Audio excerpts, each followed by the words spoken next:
Howdy, y'all, and welcome to Broad Jade's Monsters, the show where we wade into the weirdest and wildest waters of the comic books of the 1970s.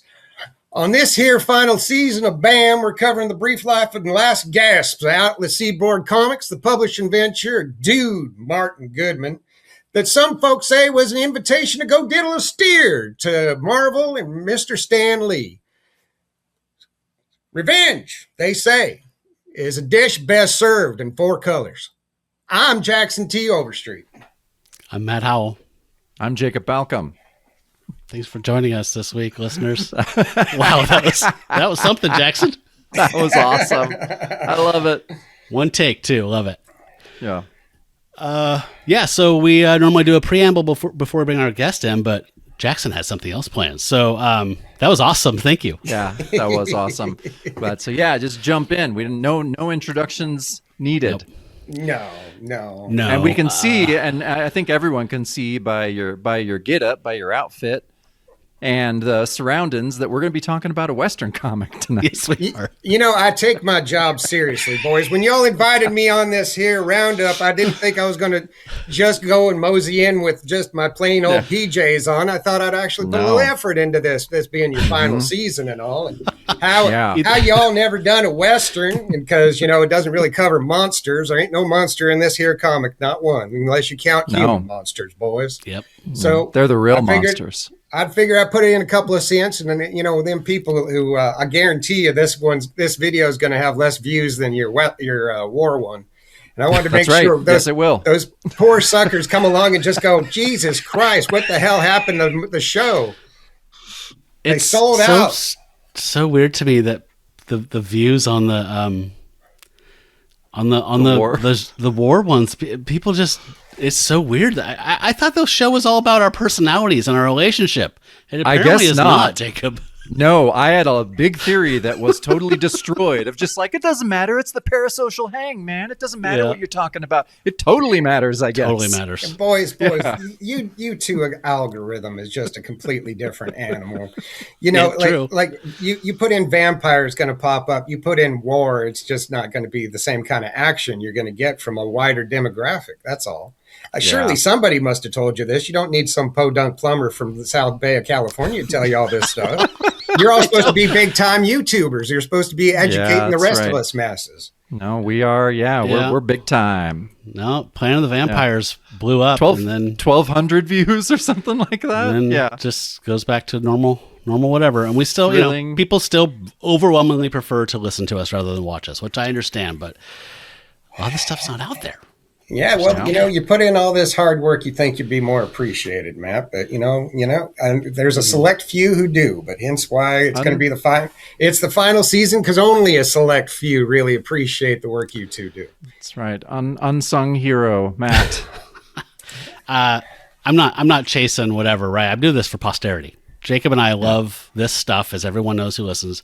We absolutely love this stuff, and so putting it out there on YouTube to be immortalized, that's also important to me. It's not I love it. So it'll hang around long after the show's retired, and people will stumble on it. Somebody might find an artist, some crazy weird stuff they didn't know ever existed, and go down a rabbit hole like we have. So that's the dream.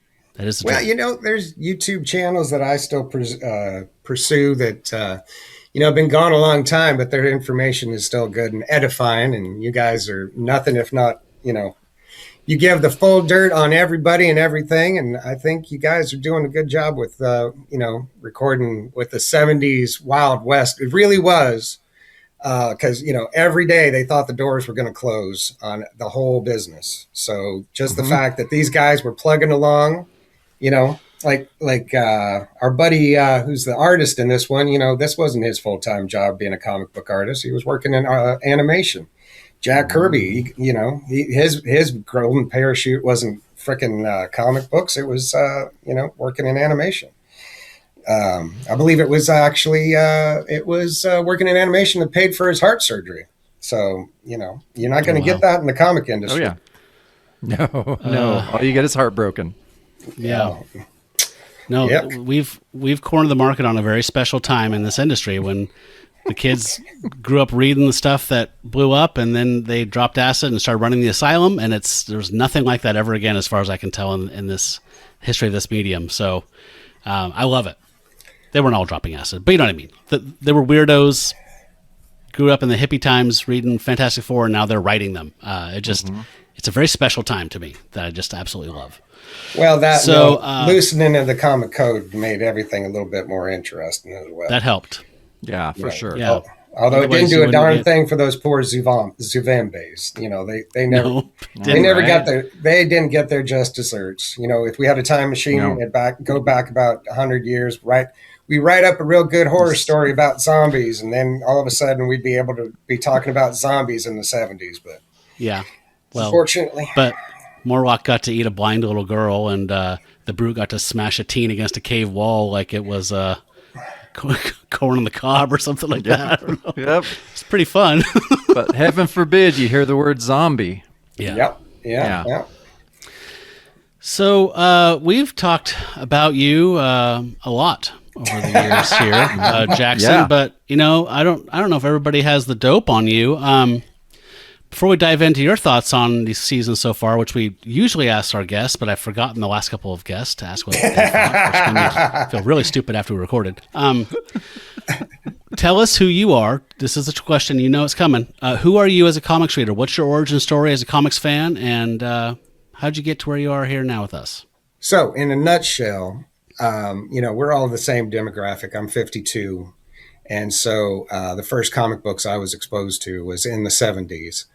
I think the Marvel Treasury edition that had the Marvel team up that had Werewolf by Night was one of the very first comic books, big, oversized, perfect for a little kid to tear the shit out of. And I think I had the Marvel Tales reprint of Gwen Stacy's death. And it just percolated in. And I watched the reruns of the old Spider-Man cartoon from the 60s with the psychedelic backgrounds. And I think that what really put the nail in the coffin was Superman the movie. I watched the shit out of that on VHS because I recorded it. I recorded the long version of the two-night one, and I would watch that over and over again. And I would run around the elementary school playground doing the John Williams music. And by the time G.I. Joe was at Marvel, about 82, was when I started collecting. So I was collecting all through the 80s. But we had a comic book store in Redondo Beach called Galaxy Comics. And they had all these 50-cent bins. And you can guess what was in them. So that's where I got all the Werewolf by Night I had, where I got, I even had the Human Fly because I was he's kind of cool. And I got attached to White Tiger before anything because I found one issue of Peter Parker that was his first issue. He's in an issue of the Human Fly. And then I was like, well, they're 50 cents. I could get the whole damn thing for less than $10. And Shogun Warriors, Godzilla, just about every if you threw a rock, I like Black Goliath. So I got all that stuff simultaneously with all the primo Marvel 80s stuff. Like I got on the X-Men and then you fast forward, and of course I went through my teenager phase where I went, wait a second, how many times has Peter Parker been hit on the head and he's okay? And then, unfortunately, I started applying reality to comics. But another person who kind of screwed me up was Matt Wagner. I came across Grendel. And then when I started reading Grendel and it's generational, I was like, well, this just makes so much more sense. Yeah. And I loved me some Grendel. And then I found Mage and Vertigo and Swamp Thing and Alan Moore. And then it just grew out from there. And then lost me in the halcyon days of the speculator market with all the fancy covers and all that stuff. And I came back in the 2000s, right around when Quesada got the reins on Marvel. And so I these days I don't follow anything modern. To me, it's I got one of my best friends brings me the Marvel catalog every month. And I look through that thing and it is just a sea of colors that I find unfathomable. Now, that might just because I'm old and the fact I'm just so entrenched in the Marvel zombie 70s, but these days, but I just can't get into it. It just doesn't do anything for me. And I love the Marvel movies, but I'm even burned out on that. But to bring this thing full circle, if I may, I found you two turkeys. I don't know how I found it, but I came across your little like, hey, we're not gone. We're going to do a second season. It's going to be Man Wolf. And I'm like, Man Wolf? You mean you're going to do somebody's going to talk about the Star God? Because one of those joys of the 50 Cent bin was I had those Marvel premieres before I had anything else. To me, Man Wolf was his first appearance in Amazing Spider-Man where he's tearing up the place. And then all of a sudden he's the Star God running around looking like a werewolf Robin Hood. And the fact that anybody would take time to talk about that and how good it was just tickled my fancy. So, and then of course it turned out you guys were already doing Werewolf by Night, and I love me some Jack Russell, even though the guy's dumber than a box of rocks. And I re-listened to the whole first season while you guys were working your way through the second season, and then that's when I fell in love with you two goofballs, with your liberal ways, which I may be dressed up as a cowboy, but I'm just as liberal as the next guy. I'm just as liberal as you two. But, it's funny. I get these looks and people, looking like I do, working in the South Bay surrounded by rich people. I automatically get tarred and feathered with the red brush. And it just cracks me up because I'm like, no, boys, no. I hate y'all. Yeah. And so not only do you guys talk about comic books I love, but I also, you don't rub me the wrong way by pontificating about, well, the law is the law. And that makes me happy. Even though I don't know how y'all do it up in Oregon, where it's just lawless land and, y'all running around like it's Mad Max on steroids. Yeah. Between shellings. Yeah. On fire. Yeah. Does that answer? I hope that answers yes, your question. Yes, it does. I have a follow-up comment. Where are you right now for the people that are watching? You look amazing. Where are you? I'm currently in Lawndale, California. Right, probably about 10 minutes from the beach. Only a stone's throw from Hermosa Beach, Manhattan Beach, and Redondo Beach. So I'm where the people who work for a living in those areas live. So okay. So and are you in your office? Is this where are you in your home? Oh, so this is actually the kitchen. And this is I didn't want to do one of those, artifacting backgrounds that just looked like crap. So I sprung on eBay and I got like one of those quick print backgrounds. So what? Yeah, this is wow. This is a background. See? Look at that. That's very effective. I'm touching something real. Here, I'll even. Look at that. Look at that. I love it. That is so awesome. I figured this is the first and the last time I'm going to guest on your show, so I figured I had to put in that little extra. With that background, like when you said my buddy brought me the Marvel catalog, I was like, with lard and some kerosene and your flour for the month, from Mankato. Exactly. That's right, boys. I can hook you up with some fine shovels and pans if you all are looking to get yourself into the fine industry of gold panning. Yeah. I can hook you up for only 25 cents. I can get you a pan, and for less than $1, I can get you a good shovel. I need a shovel. I need to shovel myself out of the shit. Me too. Drink for that. Yeah. Okay. So we know who you are, your comics origin, and what strokes your fur the right way. So talk about Atlas Seaboard. What has been your experience discovering the line? I'm assuming. Did you have any prior exposure to it? And if not, what's been your experience reading it with us this last year? So Atlas Seaboard, again, is one of those things you just come across in the 50 cent bins. It's just, it is as common as old wallpaper. Like you would see those, and having no frame of reference for the background of them, and never I think the one the weird was it weird suspense? No, What's the one that's got the anthology with Tarantula? the werewolf in it? Oh, Tales of Evil. Tales of Evil. Yeah. Yeah. So I had Tales of Evil 1, which I loved because it was that guy's art who I love so much, and I can't remember his name. Severin? Boyette? Grandinetti? No, Tom Sutton. Oh, yes. Oh, yeah. Yeah, that was Tom Sutton's art. You remember, and he did those two amazing issues of Werewolf by Night, 9 and 10. Hell yeah. Oh, yeah.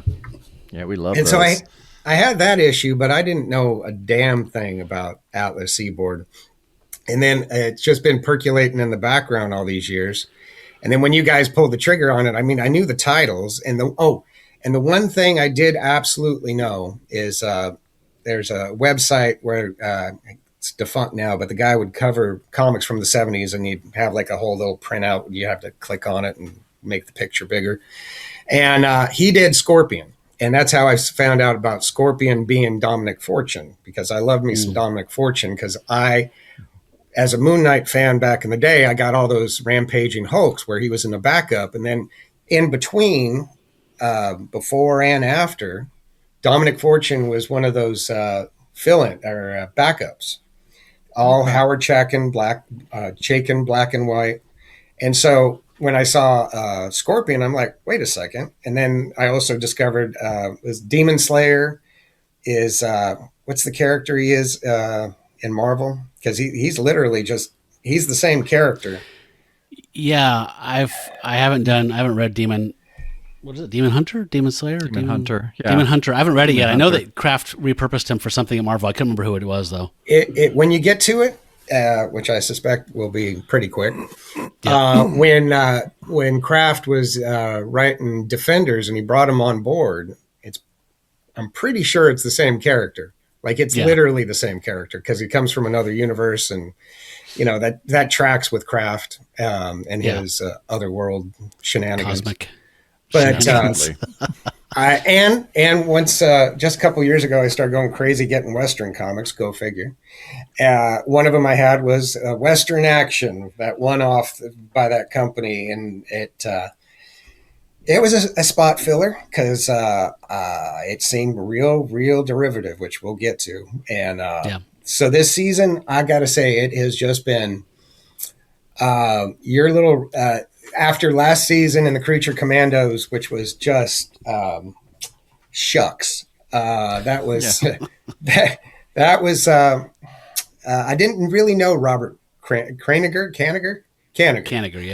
And I didn't. I don't think I've missed a thing. I'm sure some of his war comics are great, but his Creature Commandos definitely deserve to be in the bottom of a birdcage. The art was good sometimes, but the writing was so repetitive and I mean, a concept that we've discussed before, how do you screw that up? But if you don't care about it, you don't care about it. You phone it in. There you go. So this season is so much better, and it's so much more like your what was it you called it? Your smorgasbord. Oh, the buffet? The buffet. Yeah. There you go. This is way better because it's a buffet. So if you don't like one the next week, in 2 weeks, it's going to be something completely different. And it'll be a different crew. And some of them suck and some of them are good. And some of them suck in good ways, which is sometimes the joy of this whole medium. And I've really enjoyed, I can see why Planet of the Vampires pop because it's an easy sell. Scorpion, I love Brad Elmore and his opinions, but that whole time he was he pissed on that comic so goddamn hard, and I'm like, do you get paid to be this contrary, son? Because that comic was in the heap of Atlas. You got the Adventure Black and White, and you got Scorpion, and then everything else kind of percolates down from there, and somehow Scorpion was like so insulting to Brad that I just kept going, really? Are you trying to be this contrary, my friend? I mean, I appreciate that you have an opinion because Brad, if there's not one thing I appreciate, he is strongly opinionated and proud of it and will stick by his guns, which, I appreciate that. That's why we love him. Got integrity. Jesus goodness gracious, that was a great comic book that he just hated. And I would say part of the fun is just the discussion about the books themselves, because I never would have read these books without you guys going over them, and I sure as shit wouldn't have bought so many fucking copies of all those books if I hadn't thought, you know what? This is their final season. I'm going to just go ahead and make sure that they've got the hard copies, because after I never, ever thought about the recolored reprints of these books and how much it changes the tone, the texture, the feel, the vibe of the old 70s comics until you guys started, I say we in the Lordy way, that we started going over this stuff, and I saw how much this beautiful coloring of the 70s was getting just crapped upon by the corporate, need to put this out in a trade paperback and sell it. Don't care what, just throw a color on it. I don't care. Yeah. And so this season especially with Creature Commandos, comparing the hard copies to the floppies and how different the coloring was and the nuances were completely lost. I was like, these guys, they need to have every issue so that they can really, look at what it's even though, the online scans are the same thing, but you're not going to get that same feel, Yeah. And then of course, no, not at all. And of course, being me, the only thing I bucked at was getting that goddamn romance magazine. The only people, I'm not even kidding. I'm going to be perfectly transparent here, kids. On eBay, there was a copy from the editor himself, and it was $900. Yeah. And I was looking at that, and I'm not even kidding. I have looked everywhere to see if there was another copy, because I was like, of course, I got two children here who can't share fucking toys, so this one and this one's they gotta both have a copy. And so I don't know what you're talking about. And I'm looking and that was the only copy. And I'm like, I was like, I can't pull the trigger on that. I debated it and I was like, I could even, like, it was make an offer. And I'm like, I mean, I could make an offer, but I don't think I could go low enough to where I'm like, they're worth it. I'm like, We're not, but no, I could have it on odd numbered years, and Jacob could have it on even numbered years. Just think yeah, we're doing that. We have some stuff from Grace that we're going to share. Matt's getting his turn pretty soon here, so we can do it. But no, I totally understand. That was and I'm pretty sure. I mean, Matt and I looked too. That's like the only copy that is for sale, and probably has been one of the only copies that's ever been for sale. I looked on ABE, Bookfinder, everything, and I couldn't believe that was the only copy in existence. And I assume it was just because the editor had hung on to the darn thing. I think early mid 70s is when people started realizing comics do have collectible value. I think pulp story magazines were still very much birdcage liners. So I'm not surprised there's only a handful around. No, but thanks to you, we do have hard copies of basically every other Atlas Seaboard issue, magazine and comic. Yep. Or some of us have multiple copies of multiple copies. Yeah. Yes.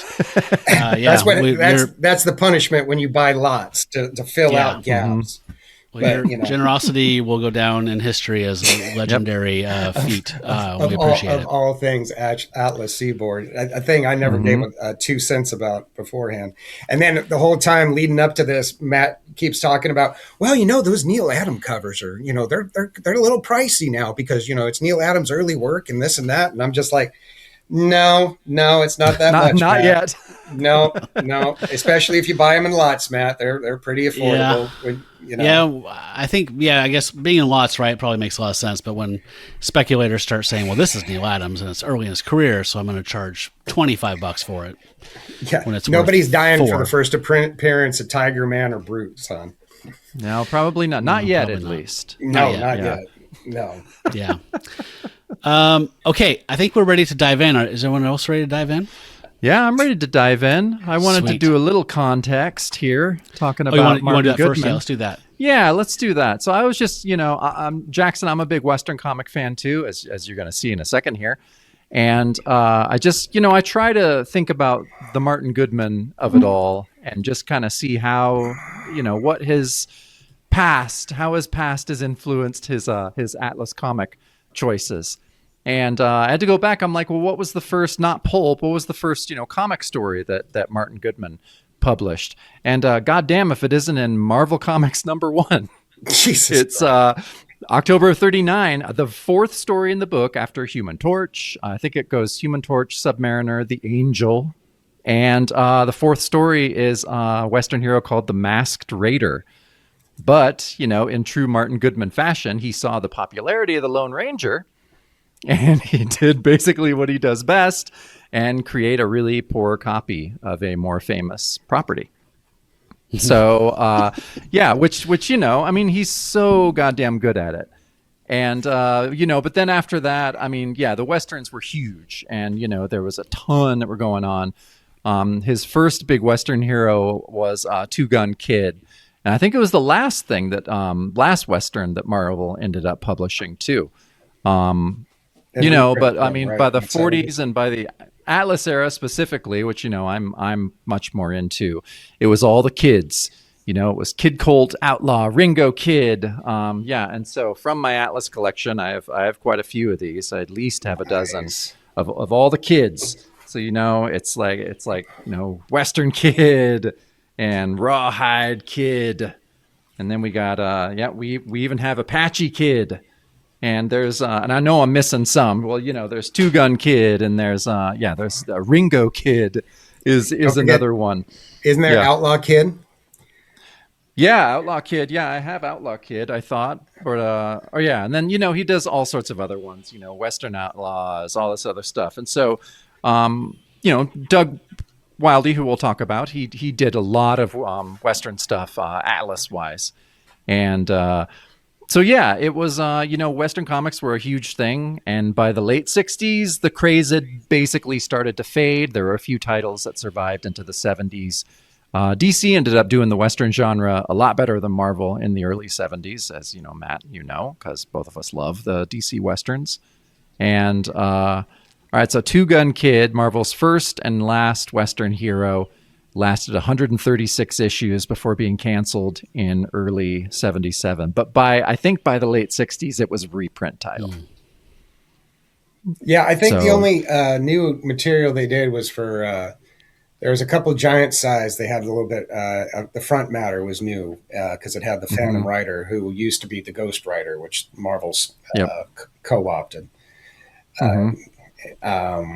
But I think it was if it was the same interview you read about Doug was talking about Martin Goodman, and he was adamant that if you put kid in a Western title, it would sell. And it doesn't show it all with Western action. It doesn't, No. Kid Cody and the Comanche Kid. Yeah. Kid. I just think it's great because, so many times during this season, we've realized that Martin Goodman does not change a single thing. He sticks to those business practices he started in the pulps in the fucking early 30s to where he just does the same thing. And, for a lot of his career, that worked out pretty well. Yeah. He was, a lot of lowest common denominator type business decisions, just trying to rake in that cash, doing knockoffs of other shit. And he thought he could do it again with Atlas. He really did. And that dream died, especially around this time. That's what surprises me about Western action here. I would have bet money that he could have found any crappy scans of some old Western and just thrown that in there and saved a buck or two, like he did with Vicky. Because they specify all new, all different, or all new series, all new comic, and it's like, is it new though? You probably could have reprinted something from the 50s and it would have read the same. He totally could have. I mean, his old drinking buddy Israel Waldman did the exact. He did that, like he did, very early on with the IW Super Comics, which are all just reprints with new covers. But he did his own. It was Western. It was something else, Western action, and featuring Bravados. and in the color IW, the Skywald color comics. And so I have those two somewhere that I dug out. But yeah, that's the only other Western action that was done, funny enough, was Israel Waldman for IW Super Comics that came out. And this was just a bunch of reprints from 40s Avon, I think, publications. What was it? Oh, the publications that he did were so funny. It was the Stories from Western Action 7, which, you know, he would publish one issue, Waldman would, and it would always be like 7 or 12. He would never put number 1 on there because he somehow thought that people wouldn't, they're like, oh, it's a new series. I don't know if I trust it. And so he would always put it like middle of the series. The Avon books that Waldman took for that were from the Dalton Boys and Cow Puncher Comics. That's awesome. Yeah, that sounds about right. Oh, it is. It's so great. But yeah, Matt, we can jump in. I don't know. I love putting Goodman context in stuff. It delights hearing me. It. Yeah. Sweet. Okay, so we're diving in here with Western action starring Kid Cody Gunfighter and the Comanche Kid. And they figure that this hit the stands December 3rd, 1975. They're not certain. It was the only title that didn't have a listing in a trade mag, but they based it on the pull cover that other titles with that same pull cover were on the stands on December 3rd. So, yeah, I had a pull date of February of 75. I'm sorry, it's December 3rd, 74. I put the wrong year on there. It's New Year. Even 50 years later, I'm still getting the years wrong on New Year's. Yeah, so we have a cover here. A lot of words, but we have a cover here that's pencils by Larry Lieber and inks by Frank Giacoia. And I'm quite fond of this cover. We have a building burning, and there's smoke coming up in the sky, and there's blazing red sunset in the background. And in the foreground, we have I love when Larry Lieber tries to draw like Jack Kirby. Has a Kirby-looking kid, got a very spiffy outfit on, and almost looks like he's in the Inhumans or something like that. And he's holding a dying older man. He says, "They killed your pa, but I'll even the score, I swear it." And there's a banner that says, "A new hero, a new story, birth of a gunman." And he has his gun out, and sure enough, he is shooting some guys on horseback with a torch. So they clearly lit this house on fire. And then we have an inset in the bottom right that says, "And introducing the Renegade." And it just has a shirtless guy holding a bow, which is an error because he's called the Comanche Kid, but he's never referred to as the Renegade in his story. No, Matt, I would actually say that this doesn't happen in the issue. Is what I would say. That's right. Cheers, Cheers my friends. So I personally am a huge fan of this cover. I think it's really effective. I hate how many words are on it. I mean, it's almost the entire top half is just words, but when you really settle into the image here, it's very striking and exciting. And again, I like Lieber when he's kind of trying to do a Kirby thing, which the kid's face has a lot of Kirby in it. So yeah, Jackson, you're a guest. What did you think of this cover? I think it's got 36 words on it. Did you count? I counted them all because I was like, God damn, that's a lot of words on that cover. Because it's you'd never know it was called Western Action. Like, you know, when you're looking this comic up, you'd be like, I looked up Kid Cody and I'm like, why can't I not find this darn thing? And no, it's Western Action, boys. The other thing is, if it wasn't for the fact this book was 74, the main character on the cover, his jaw looks straight off of Bruce Campbell, doesn't it? It's totally. It is the biggest goddamn jaw you ever seen, jutting out there ready to chew leather or eat bullets, whichever.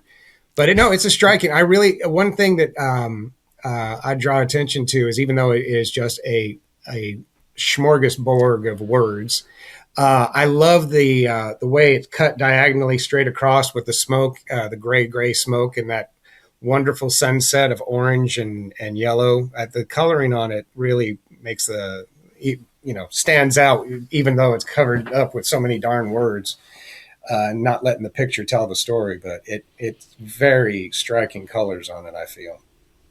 And let me tell you, I've looked at this cover a lot. Yeah. Jackson, I'm with you. I agree with both you guys. I think it's great. I really loved this cover. And yeah, Lieber, what Lieber does best art-wise is copying Jack Kirby. I mean, he has his own style a little bit, but he's obviously heavily influenced by Kirby, and I think Lieber's great. I think that I loved this cover, and I thought it was, so many words, obviously. It's a bummer. And the bizarre fake-out inset, to where you're just like, this is so cool. Kid Cody and the Comanche Kid in one issue? You're like, wait, and there's a guy named the Renegade we're going to get two? But no, we don't get that. Is Cody's vest, does that remind you of Thor's? A little bit. Yes, thank you. I was going to say, right? Black Bolt or something. It's Thor. You're right. It's God. Thor. Yeah. Yeah. So I would say Lieber was, inspired by his protege or his amigo. Yeah. I mean, this cover's fire to me, despite the word diarrhea. But also, Kid Cody, the logo made out of old, weather-beaten wood, nailed together to spell out Kid Cody is fire. So good. I love it. Yeah. Cool. Okay, you guys want to jump in? Yeah. Yes, sir.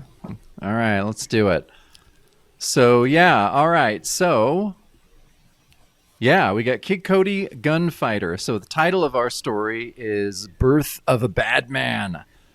And our cast of characters. So, we got script also by Larry Lieber. And we got art by Doug Wildey. So were you guys familiar with him at all, aside from Johnny Quest? I mean, we'll talk about that. Johnny Quest is basically what he's most well known for, by far. I'm sure you'll get to it, but I knew him from Rio. Yeah. Well, I'm doing just a quick overview of this stuff. But yeah, he did, as far as like Western comics, he did fucking everything. And I loved it. I forget there was an interview that he was talking about. He's like, well, I worked for every, goddamn comic company except for the good one. And he meant EC. He didn't do any work for EC. Which I thought that was so great. But yeah, he was born in 1922. He served in World War II, started comics in 1949. He had a story in Top Secret #9, and his very next credit after that's a Western story. And that's where the majority of his output would be. I mean, he did, at least half of his output, I think, is Western comics. He did a lot of different stuff, especially, Timely Atlas. I mean, he worked for all the little companies during the Golden Age. And, right around Atlas time, he was a big artist at Atlas. He worked on every single book, war, romance, Western, horror. He worked on all of them. And, yeah, his most famous, I think, Western run would probably, at Timely starting, was probably Outlaw Kid.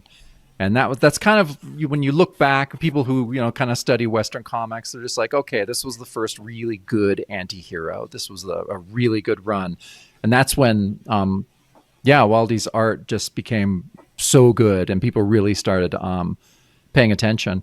Yeah, he worked at Atlas until the implosion of 57. Then after that, he transitioned to comic strips. He worked, did The Saint, he did Steve Canyon, and then he got into animation. And he started a little bit, he did a little bit, and then after that, he created Johnny Quest. Basically, he talks about creating Johnny Quest. He was saying like he was doing some kind of presentation for like the science magazines about like what's it going to be like in 10 years into the future. And so he was kind of coming up with like, drawing like hydrofoils and little jetpacks and stuff. So yeah, he reworked a lot of that concept and brought it to Hanna-Barbera. And so he basically, created Johnny Quest. And Johnny Quest is, something that's so highly regarded, something that I truly love. And the art, the design, the music, everything about Johnny Quest, I think is just fucking top notch. And weirdly enough, so Hanna-Barbera, they wouldn't give him a created by credit, like an actual, just like it says created by.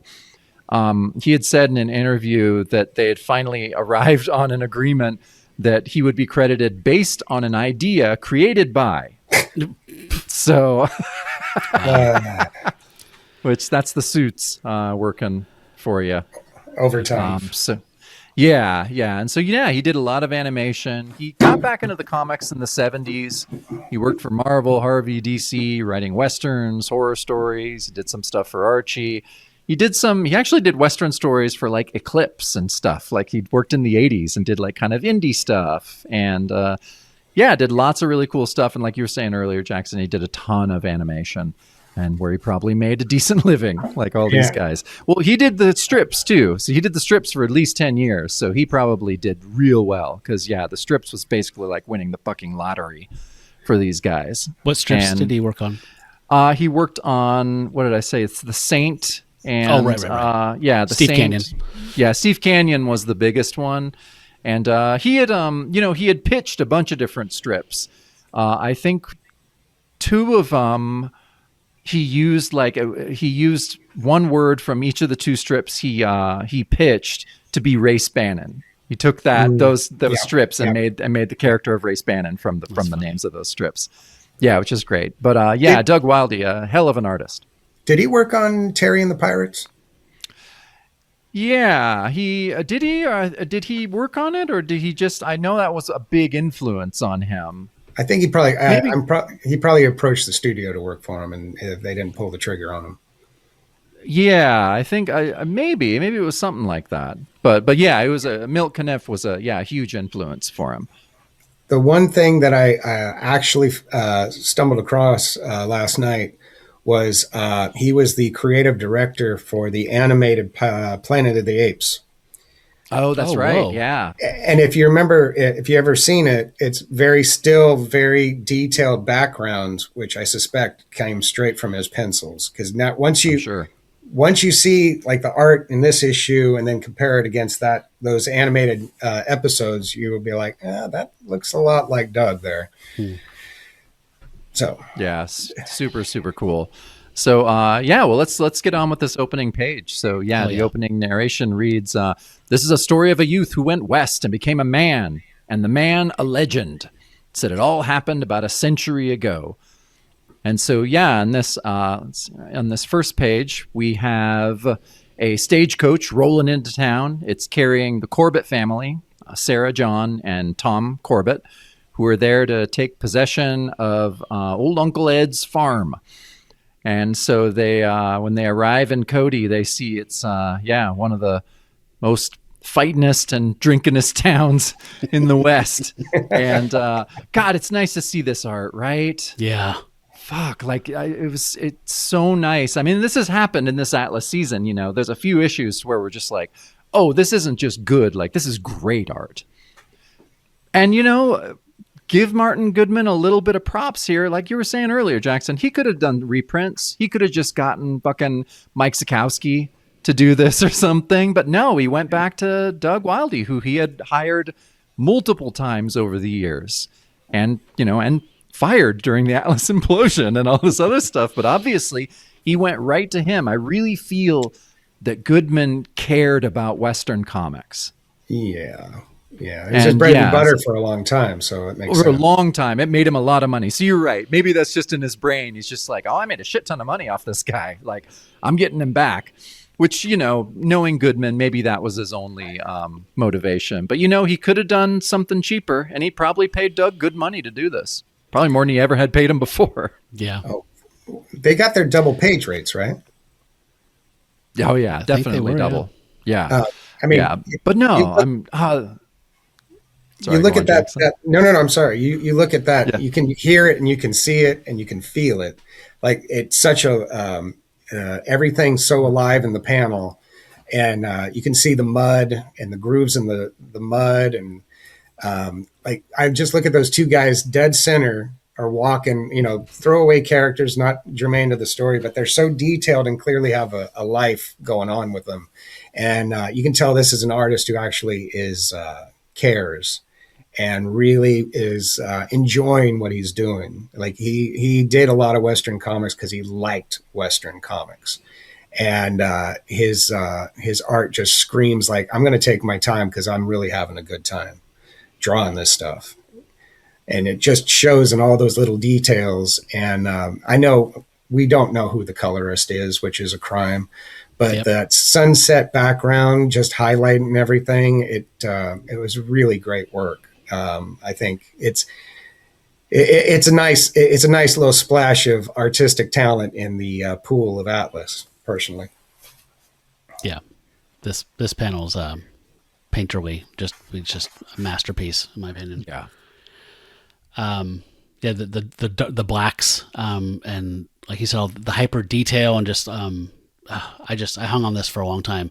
I found throughout this issue that Wildey's whenever there's landscapes or more kind of like the land or whatever in the picture, as opposed to close-ups on characters, it just sings. And whoever this colorist was on this story in particular, this 10-page story, went crazy, and I just absolutely love the coloring through this whole thing. But yeah, I just opened this for the first time and saw this page and just took my breath away, that bottom panel. Good stuff, man. Okay. So we get quite an interesting layout too. Another thing about this, like as opposed to the second story, the layouts, there's some very unique and cool and inventive layouts to this thing that I thought were kind of challenging for me to make slides out of to show while we talk about them. Mm-hmm. But the good news is that it's graphically interesting, and the story is very kind of familiar, so we don't have to worry too much about what's going on story-wise and just focus on the art.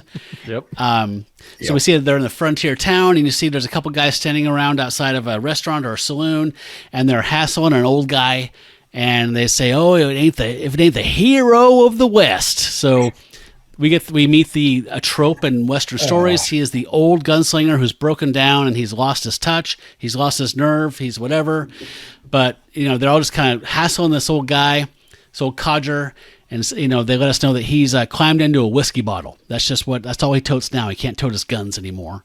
And they trip him up. They spills into the mud in the street, and they're just hassling him. And, he weren't too pretty before, but now he's plumb ugly. There's a lot of all that writing that I love, W's added on to things that end in A's for some reason. Ha ha! Make sure you really put that stuff. Yeah, and so the Corbett family has arrived, and they see these guys hassling this poor guy, and the wife, the mother's saying, that's awful, that's shocking. And the father says, well, it's shocking, but it's not unusual out here in the West. So we're just getting a lot of just shorthand for things are different. This isn't Baltimore, or whatever type of thing. And then you see the son, and he's kind of a dandy. He's dressed up nice. He says, it ain't right, Pa, no matter where it happens. And he helps the old man up, and he introduces himself. He says, I'm Logan, thanks, son. And then those bullies are looking down. Well, look at that. Yesterday's news gets rescued by a tenderfoot. So Logan's collecting himself. He says, there was a time I didn't need rescuing, but, when I could have handled a dozen galoots like you. I'm like, yeah, put some whiskey in your mouth, And so, the kid's like, all right, Mr. Logan, well, I'll see you around. A really densely packed page, some beautiful art in there. I mean, it's just, I got lost in this page and just kind of roved around. I felt like I was a drone just kind of experiencing this whole very familiar scene. The only thing that seemed weird to me was I feel like they were presenting the family as people from the East and from the kind of urban area coming out here to find their fortune. So the "it ain't right, Pa" felt kind of weird. Like this kid dressed like a dandy. Kind of so surprised he didn't speak a little more educated manner. I'm going to chalk that up to Larry Lieber just following the script. He definitely. I think if Doug had written it, like he wrote Rio, and if you read Rio, it reads like a guy who actually is putting some effort in. And when I was reading it, that Pa stuck out like a sore thumb, because I'm like, there is no way in hell that guy from back east, that dude is going to be like Paul. He's going to be like, oh, father, no, that's not right. We shouldn't be treating our fellows this way. Please, sir, let me help you up from the dirt and let me clean you off. Yeah, and what glad is you your saw name, it too, Jackson? Because it did really stick out to me. Yeah, but we're into the art, not the dialogue, thankfully. Yeah, I mean, we realize right now, the story is very rote. This is, Western comics in general, there are a few tropes that they just go back to time and time again. And let me tell you, spoiler alert, it's all about the cattle, my friends. It's behind every one of these stories. It's all about the cattle. So, Jacob, You were saying that Wildey was influenced heavily by Milt Caniff. Look at this top panel here where the bullies are bugging Logan. I saw like Al Williamson, Definitely, and some Toth in there too. Like the way he does the lines, something about that is very Tothian to me. Yeah, Al McWilliams too. Yeah, you're totally right. And Al was a big Western artist and worked alongside of Doug on a lot of these Atlas issues that I have and I'm familiar with. So, yeah, but goddamn, you're right, Matt. It's kind of you are almost like a drone going over this thing, but it as weird as it is, it's also very natural and flows in this really cool way. The more I read this issue, and this story in particular, I was just like, God damn, this art is good. Like, it's just so good. So in your research, Jacob, did you come across that Doug was self-taught artist? Yeah, I did. Isn't that crazy? Really? Yeah. All this is just from him messing around with a pencil. And he got practice in the war, I think, because he did cartoons and stuff for the little like magazines, the service magazines and stuff. And so I think he said that that's kind of like where he kind of honed his craft. But yeah, completely self-taught. Crazy. Yeah, and he took pride, I believe, in the fact that he didn't follow any art school rules because he was able to mix media and do whatever the hell he wanted. And so, like, you know, he may have had experience in the war, but like this layout and how creative it is, you know, that's something that he just picked up from time doing, you know, playing with those borders. Like, did he do the lettering or did he just do because I know he does lettering sometimes.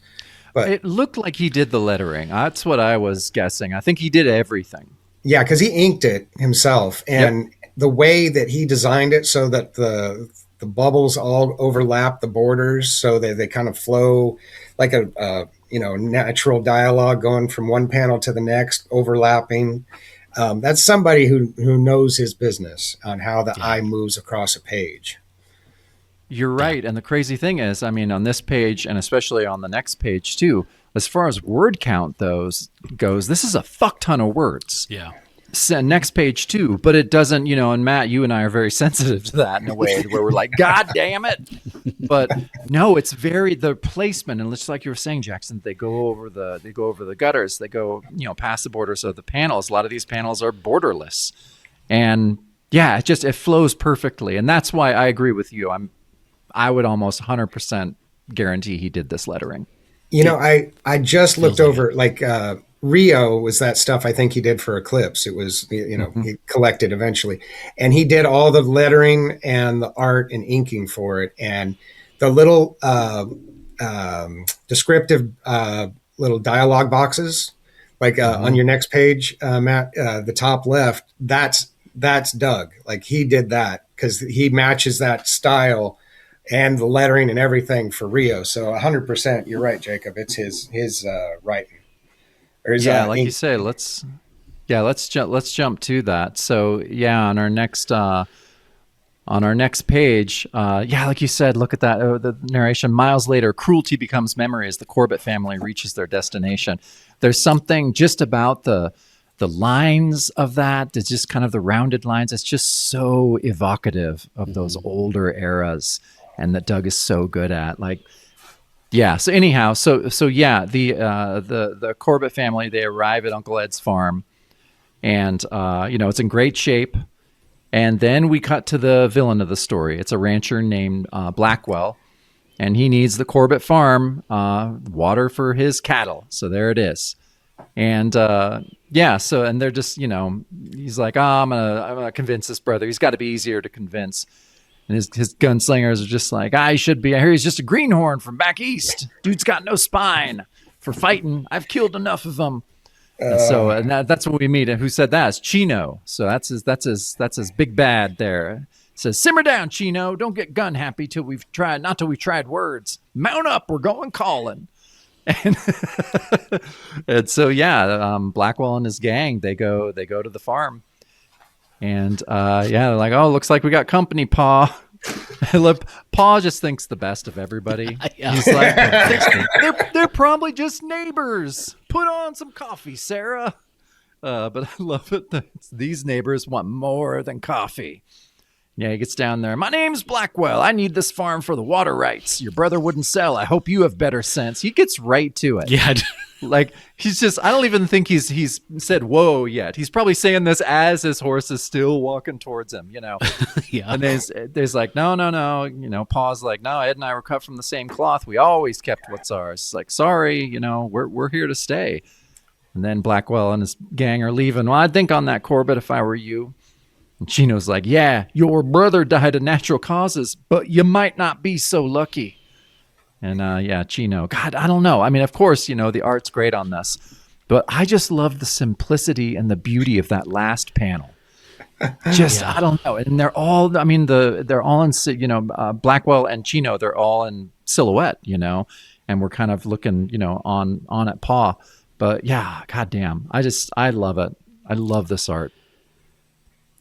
The detail of the shadows beneath the horses really is what sells that image, because there's no background or anything like that. No. So it's just that it's like they're almost sitting, they're sitting with a spotlight right over them. And that's the only thing you can see, like they're on their own little stage. It really, it pops with, and I think because Doug did the word balloons, it's not like as haphazard or random as it could be. He actually I think he did his layouts with the word balloons in mind. So that image, absolutely. The word balloons don't, in fact, it flows and it doesn't, the image is not being interrupted or disturbed by the dialogue up above. So it's by somebody who knows he wants the image to really sing. Yeah. For me, it's just, again, whenever there's landscape in here, like when the writers are approaching the Corbett family here in that middle kind of panel, that's just amazing. And this first panel that we see on this page, strange color choices that I really like, the kind of blue grass and the orange sky, even though it's supposed to be at noon. But just, whenever Wildey just draws these scenes that are just like from a distance, a long shot of anything, I just absolutely seize up in ecstasy. I can't get over how gorgeous it is. Moving on. Yep. Right on. All right. So, the dad's like, hey, I don't like threats. That's enough of that. Get off my land. He says my land. He doesn't say my land. I think his son's being a poser. I think his son's trying to already like act like he's a cowboy guy, just day 2 in town, So they say, all right, my boys will be back. Count on it. Oh, we didn't mention was Cheeto's he's kind of a dandy. He's got a green fancy vest on and an orange scarf with a black. He's like Mr. Furley or something like that. He's a very strange looking dude. Well, gunslingers who made their living in fiction and probably in real life too, they had a tendency to dandy themselves up because their living was the gun. And so they had to look prettier because their main vocation was shooting people. It wasn't getting dirty. They had soft hands and they would dusty up themselves because they got top dollar. And so Chino is just advertising exactly who he is by how he's dressed. That's a good point. He's peacocking. Exactly. Yep, he is. Yeah, that makes sense. So, Sarah comes out and says, John, I'm frightened. And he's like, they're most likely bluffing. So they've said, we'll be back. Then we cut into town and Logan is there and he's been helping load supplies in to the family wagon. And he says, thanks a lot. And he's like, hey, I've worked a lot harder for some whiskey. And then, what's the kid's name? Tom asked, well, what did you do before? What were you before you were a stinking drunk? And we get this beautiful panel, with all this zipatone, and he says, I was a fast and fancy gun. And you just see like a disembodied Logan head floating over this montage of him just pulling gun out, people dying, and then all kind of like whispers of memories, just kind of zipatone and color and just suggestions of memory. And just bodies falling, hats falling off of shot bodies. He was the best in the territory. Trouble was, I had to prove it every day. Story as old as time, right? Once you're the best, you got a target on your back, and everybody wants to come gunning for you. Take that title. So once he got older, he says the fear set in and the whiskey took over. And he also lost an eye in another drunken incident. He didn't need to share that story. And it says, and while talk grows into friendship between youth and age, and there is the most unnecessary arrow I've ever seen in a comic book in my entire 45 years of reading comics. Below that narration box, there it looks like a spinner from a board game. It's got a dot and then a line pointing right. We're on the bottom left of the page, and it's telling us, go right one panel. That Doug didn't put that in there. You don't think so? No way. Who would do that? Some idiot. Somebody brought their kid into work. Hey, you know what? You can add one thing to the comic book. Yeah. Look at me, Dad. It was at the printer, and it was bring your son to work day. Yeah. And he saved this piece. He was like, we're printing this comic book for today, son. Look, there's this little border right here. Why don't you put an arrow right there? That'll be your contribution, and you'll be in a comic book. You'll be a comic book artist, son. You're just like Chip Goodman. You're really competent and useful here. So then we cut back to the Blackwells, Chino, and he says, "We've waited long enough. The boss wants us to make our play. Let's ride." So he's been just fuming. Probably waited all 45 minutes. If that is what I was imagining. Like they arrive back at the ranch. He's like, "Nope. Turn it around. Let's ride again." Yeah, it feels like that. It does. God damn though, Matt, that middle. It's so good. I just kept going. Your perfect description to where you're like, yeah, it's just a whisper of a memory. It's just, and fuck. I couldn't get over it. I couldn't get over how incredible that was. Yeah.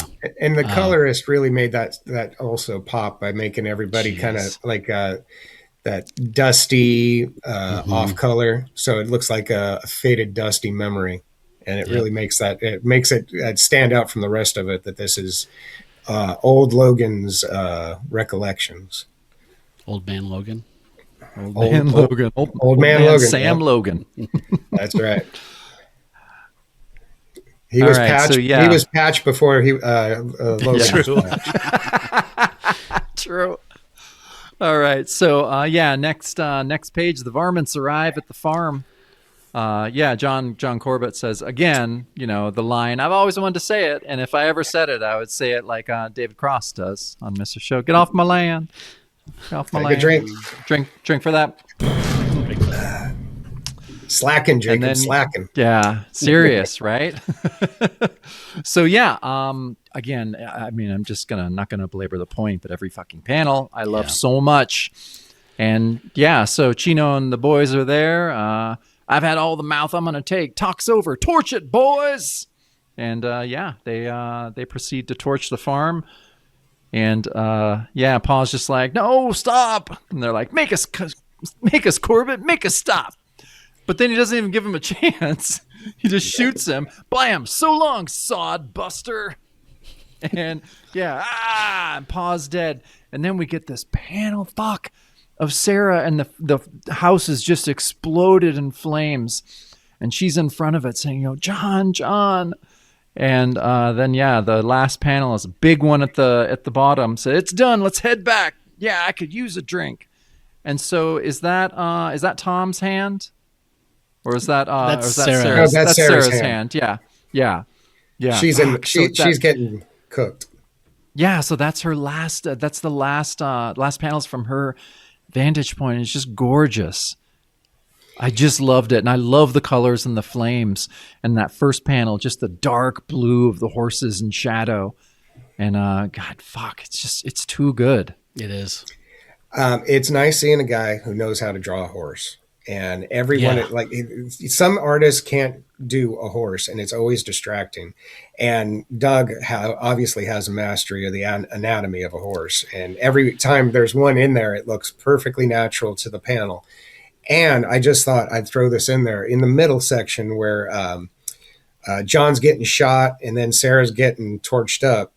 Now, if you look at that art, I'm going to throw this out there. Do you think that Matt Wagner was a fan of Doug Wildey's? Because if you look at that especially Sarah in the flames, looks like Matt Wagner's art if you look at it. I can see that. Yeah, I can see that for sure. Definitely. Yeah, because if you just isolated that frame and just put it on Google Images and put Matt Wagner, no one would question. Yeah. Mm-hmm. For sure.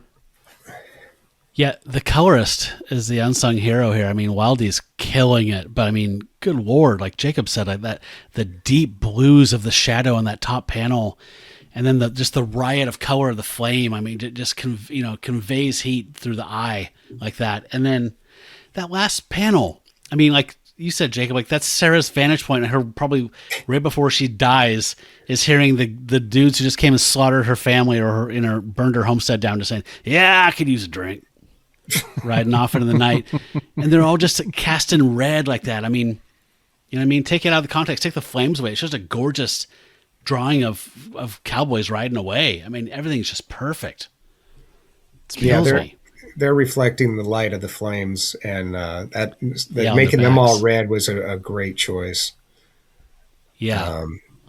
So that's just one of those things, like the artists of this, or the colorists of the 70s, you know, they had a limited palette, so they made artistic choices that I just don't think I credit you guys with drawing attention to how much they brought to the table that was not appreciated, and just stuff like that, like making that scene pop like it does with just their limited 4-color palette. And it just amazes me what they were able to accomplish, you know, before computer programs and all that stuff, just, you know, doing it by hand, like they'd been doing for decades.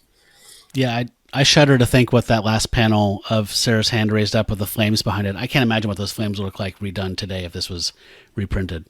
Solid red. Digital, yeah, or just solid red, or some digital creepy, gradient that would just look awful. Like, this looks so organic. It's nothing beats that. Isn't it nice that we don't know yet, because it's never been reprinted in anything. Yeah. It's never been recolored. So all we have, like you were saying at the beginning, Jackson, all we have are these physical copies and these digital scans. So that's great. Yeah, everything else you guys have ever covered, I think just about has been recolored. 100%. Yep. Yeah, I think, except for maybe a couple of the random from season 3 when you were doing like the various Jack Russell appearances later down. That's like the Marvel, Marvel Comics Presents. That I think has never been reprinted, but I think everything else has been digitally fucked with in some shape or form. And this is the only season where not one comic book has been altered from the original colorist's intent, even though in typical goddamn fashion, we don't know who the hell they were.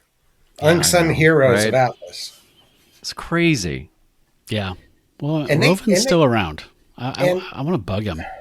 At least for that, right?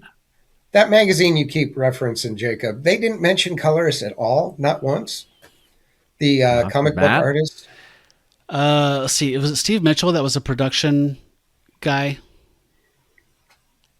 I think so. Yeah. I wonder if in his interview that was. I read the whole magazine. It was a year ago now. You know, I've revisited it a lot over the year, but like I don't remember them ever mentioning it. We'll go in. I'll go in and we'll double check about that. Okay. Yeah. Because I mean. Yeah, I'm not going to say anything. Spoil anything. Okay, so we're moving on to the next page. So, so we just left this horrific scene, this riot of fire and violence and man's inhumanity to man. And then we go back to the town. And there's the Tom, and he's got Logan helping him out. He's like, "Hey, do you want to come back for dinner? Mom be happy to feed you." He's like, "Wow, thanks. I haven't had home cooking since I can't remember when." So we cut from one panel there to the next. You just see the smoking ruins of the Corbett homestead. And I can't say this enough. I know it's Wildey's lettering. It's absolutely gorgeous, and all of his narration boxes are so cool and organic. I just love that, the rounded corners and nothing squared off. It just feels very real. So he's, this is like, Luke finding his dead family Tatooine, standing there looking at it, and he jumps out, and he's running to his mom and dad, screaming for them, and Logan says, "Tom, don't go there, stay back." And it's too late now, and sure enough, man, Logan looks like an Apple doll in that one panel. I mean, I love how wizened and weird looking he is, but he looks like an Apple doll there. It's too late. Nobody can help him now. I love the expression on Tom. Like he just looks absolutely gobsmacked. The colors run out of his face. He's still not even in shock yet. He's still processing this. And he says, "Son, I'm sorry. I truly am." And he's, weeping, standing over this. And you get this gorgeous panel flashing forward to, he is. I love this narration too as well. He says, "And a youth suddenly, shockingly, painfully thrust into manhood, now does what men have always done. He buries the flesh of his past, but not the memory, nor the grief, nor the searing sense of loss." And Tom and Logan are standing over these newly dug graves of his parents. And he says, "Who did it, Sam? Who murdered my folks?" Not the sharpest knife in the drawer, is he? Nope. And he says, "Only one scum had reason to. Brett Blackwell. He didn't light the torch, but he gave the order to." Another just perfect panel of just all that's left is a chimney and a few beams that have like scorched and fallen against the chimney. That's all that remains of the house. And the two humans are in purple. Everything else is in blue and lots of blacks. The tree and the graves and the hillside in the foreground. Can't say enough. It's freaking gorgeous. That bottom left panel, that's another one that looks like straight out of Matt Wagner, where Tom's looking down with his hat like that very simplistic line work. I love the crosses. I love the two of them standing there with the whole layout is just flawless. And him having control over the placement of the panels, the descriptive panels, and how they just kind of go around it, just highlight it as opposed to overpower it. And so every ounce of drama that could be milked out of this by an artist is successfully conveyed. And whoever was coloring, they rose to the occasion and drew attention to the pathos of what Tom's going through. And I think Larry Lieber actually did a pretty good job with that. His words right there. I think I think he put a little panache in that. A very cliched scene of the beginning of the hero's journey. But very often, it's one of those things that gets passed over real quick. Is like, well, we got to get the dead people out of the way so that now our hero has a motivation to rise to the occasion. But this actually takes a second to be like, well, the flesh and blood of your flesh and blood, you got to bury because it's gone and you've lost it. And I really find that kind of poignant. I'm kind of impressed by Larry. I'm sure he's not always perfect, but that right there sings. Yeah, it's beautiful, and Matt, you're right. Like, I mean, we noticed before, but the narration boxes just not being perfect squares, just having this flow to it, that you realize like this is from a human being. This is like, I don't know, like Doug is so perfect. They're not perfect, and they kind of, the lines are not straight at all, but they're gorgeous, and it just really, really accentuates, like Larry's great writing on this page. Love it. Yeah, I appreciated Lieber's writing here as well. Very rote story. All the dialogue's pretty hackneyed, but these little moments pop out like this where he really dug into it, and it works. But on this next page, I bet when Doug gets the script, and then he's like, "God damn it, man! There's a lot of words I gotta fit in on this fucking thing." Because this is the wordiest page of this issue, I think, and a lot of fucking dialogue. Probably not all of it is necessary, but I'm just gonna glide over it a little bit to where basically John wants to send Blackwell to Boot Hill, and then we get a really nice training montage of Sam teaching Tom how to be a gunfighter. And we get a nice little thing about Blackwell in the middle there. It says, as the orphaned youth and his friend head for the high country, and then we go to the bad guys. The kid took off, saves us the trouble of triggering him too. He's like, too bad, would have been more fun than trouble. Blackwell's like, now that no one's running that farm, it'll be up for grabs, and I'm staking first claim. And so, they're moving in to take the ranch. But then, we get a great montage panel at the bottom of old Sam Logan. I'm too old and unsteady for gunplay now, but I aim to teach you everything I ever knowed, starting now. Try to hit that small rock there. Blam! And so then, a couple days, I guess, that's all it takes. That's all. That's all. It's fine. When you're young and you got a good eye, yeah, it comes like that.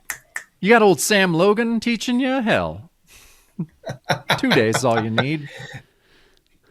I'm surprised he wasn't able to accomplish it in an afternoon, honestly. Yeah. I think that really, I think Tom might be a little bit slow, him being back east and all. Now, if he'd been raised in the West, where we're born with a gun in our hand, he could have done it with like, here, just aim that, shoot it, good, let's go kill somebody. It would have been 2 hours tops. Easy. And that's with lunch. Yeah. I love the continuity here. The first panel of this page has the same color palette as the last page when they're standing by the graves. So cool. The blues and the purple. So I mean, it's just gorgeous. And then I love that strange, the purple, them in purple, riding horses up to go train in the middle of the page. That's really cool. Yeah, with the yellow and green, like it's so cool. Yeah, and and the nice thing is that panel, your eye follows up to that panel. Yeah, So that's right. That perfect coloring, because the page actually, for once, goes, side to side like that. Mm-hmm. Yeah, and what do you think was behind Wildey? I mean, it has to be Wildey to do different colored word balloons.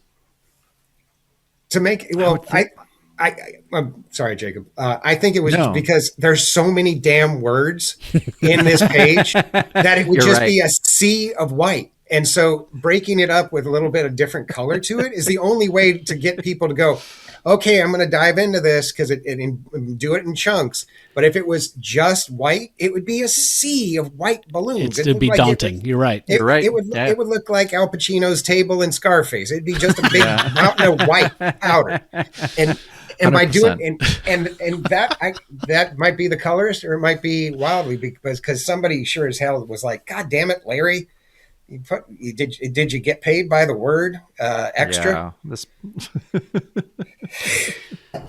Yeah. So I love this training montage here again, like the zipatone and just having the people in the background just being orangish, just to kind of show they're not literally here. This is a passage of time, or it's something in the past. He spent days training. Mm-hmm. Maybe with breaks. No, it says on the next page. I know. Days pass as the grueling hours of practice turn a novice into a deadly gunfighter. So, yeah, I mean, it's just you literally turn the page, and a couple of days have passed, and he is one of the best gunfighters in the whole colonies or whatever. Yeah. Territory, son. Territory. Sorry. We're a country now. It says, you're good, almost as good as I was. Now you know it all, son. You're right up there with the best of them. So yeah, he can shoot coins off of things. He can shoot cans, and he says, "Those guns, are they?" And he's like, "Yep." He's offering up the guns to Tom. The Colts I carried when I plied my trade. I'm giving them to you. Thanks, Sam. I'll try to wear these as well as you did. You will, because I'll be around to make sure that you do. Let's ride. So they're going off. It's time. It's time to go, man.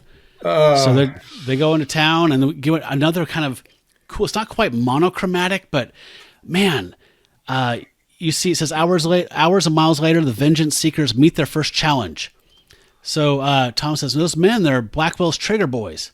And it's like, hey, they're driving cattle over my land. So they're already just like, that kid's gone. This is our land now. We'll get the water. We'll do whatever. They're driving cattle just across his property. And then one of the cowboys says, look, it's the Corbett kid and Sam Logan. A greenhorn and a has-been. Ha, a cinch. Blast them. Just gorgeous, right? All that, it's like all the shadow and stuff on them and the heavy blacks on the inking. Gorgeous. But yeah, so Tom comes in, blam, blam, bam. I'm hit. The kid handles those irons like they're part of him. The thing you say as you're trying to not get your guts blown out in the middle of nowhere with no medical care available. Don't you always throw a random compliment to the guy who's shooting at you? It's like, wow, boy, you're doing great. You almost hit me 6 times right there. You killed my 2 friends in seconds. Yeah. Goodness gracious. I ain't seen shooting that since the county fair, boy. Yeah. Yeah, so cool. You're right. That panel, just the purple hills behind them. And it's just shit like that, man. It's just blew me away. And I love the action of when he's shooting the cans and the coins that are coming at us. Yeah. You know, it's just it's almost like it's this kind of 3D effect or something. It's so fucking cool. Yeah, Doug's a master at this point, and yeah, it totally shows.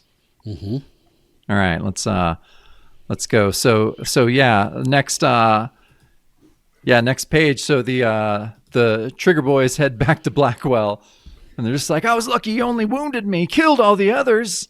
Michael's like, I don't believe it. Nobody can do that good if you're lying to me. And then Chino, simmer down, Blackwell. No matter how fast the squirt is, I'll take him. I always do. And so yeah, then they head down. And they're heading back to the farm. Chino's there waiting. I wonder if you'd be fool enough to show. Like, where's Blackwell? He's, forget him. I'm the man you got to outdraw to make it through this day. And so, okay. So I kind of got a little confused here, right? Yep. Only hiccup for me in this layout. It is the only hiccup too, because... Okay, so then I think it goes to, don't blast Chino yet, Tom. Before he dies, I want him to see how much I've reformed. So, I mean, the continuity of the panels gets really weird there too. And I don't understand how this trick of Sam's works either, to where he's like, oh yeah, I want to flush out any polecat. And so he just throws his whiskey bottle in the air, and the sniper, goddamn, he couldn't hold himself back. He's just like, I got to shoot that shit that's in the air. And gives away his position, right? That's Blackwell, isn't it? Yeah, that's Blackwell. The only thing I could think of was that he thought maybe it was a Molotov cocktail, but it wasn't lit or anything, so why shoot the damn thing? Yeah. I just thought he was addicted to carnival games. Oh, that's true. Yeah, And old Sam knew that. Yeah, well, right. Well, still, I don't understand why he would have to... I don't know. It doesn't make any fucking sense to me. No, But you know what? To be fair, he's not a gunman. He's a money man. So they're not necessarily smart. And, they're good at paying people to kill people, but they may not be very good at like, oh, shit, I got to shoot some. Yeah. Kabam! I can't help myself. So, but then... Jacob, I thought you were saying... You're talking about the writing. That's also an issue. This whole page kind of falls apart for me, honestly. It does. Because... For me, that when Sam is tossing his bottle up in the air, that by overlaying Chino's panel in the top right completely screws up the flow of this. Yes. So you're supposed to read Chino saying simmer down and then go down to, we'll outlive this day, Chino, count on it, and then go right, and then right to Sam throwing the bottle up in the air. It does not flow well. And then go down the bottom when Blackwell shoots. It doesn't work. For me. Yeah. No, I don't think it works at all. I don't think it works as visual, storytelling. So mechanically it doesn't work. And then like you're saying, the storytelling of like, why would Sam know? It's like a kitten in a ball of yarn. Why does Sam know that throwing a whiskey bottle up in the air is going to make Blackwell give up his position? It doesn't make any sense. No, it doesn't. It's just based on the long history that Sam has with Blackwell. So he just knows that the guy, if he sees a flying bottle, he's got to shoot it. He can't help it. He can't help it. Yeah. Okay. So it's in the subtext, man. It's a bummer page. It keeps this from being a perfect story. Yeah. Yes. Are we done with this page, Jacob? Yeah. Okay. Oh, yeah. So let's see. So Tom shot Blackwell, right? And then while Tom's doing that, Chino's pulling his gun out. So on the next page, he says, drop, Tom, drop. Right, boss man. What? Okay, so that's the relationship now? Yep. Boss man? Well, a lot transpired in those couple of days. I guess so. Yeah. And Chino lets us know that he missed when Tom dove to the ground. And he says, you sure did. Bam!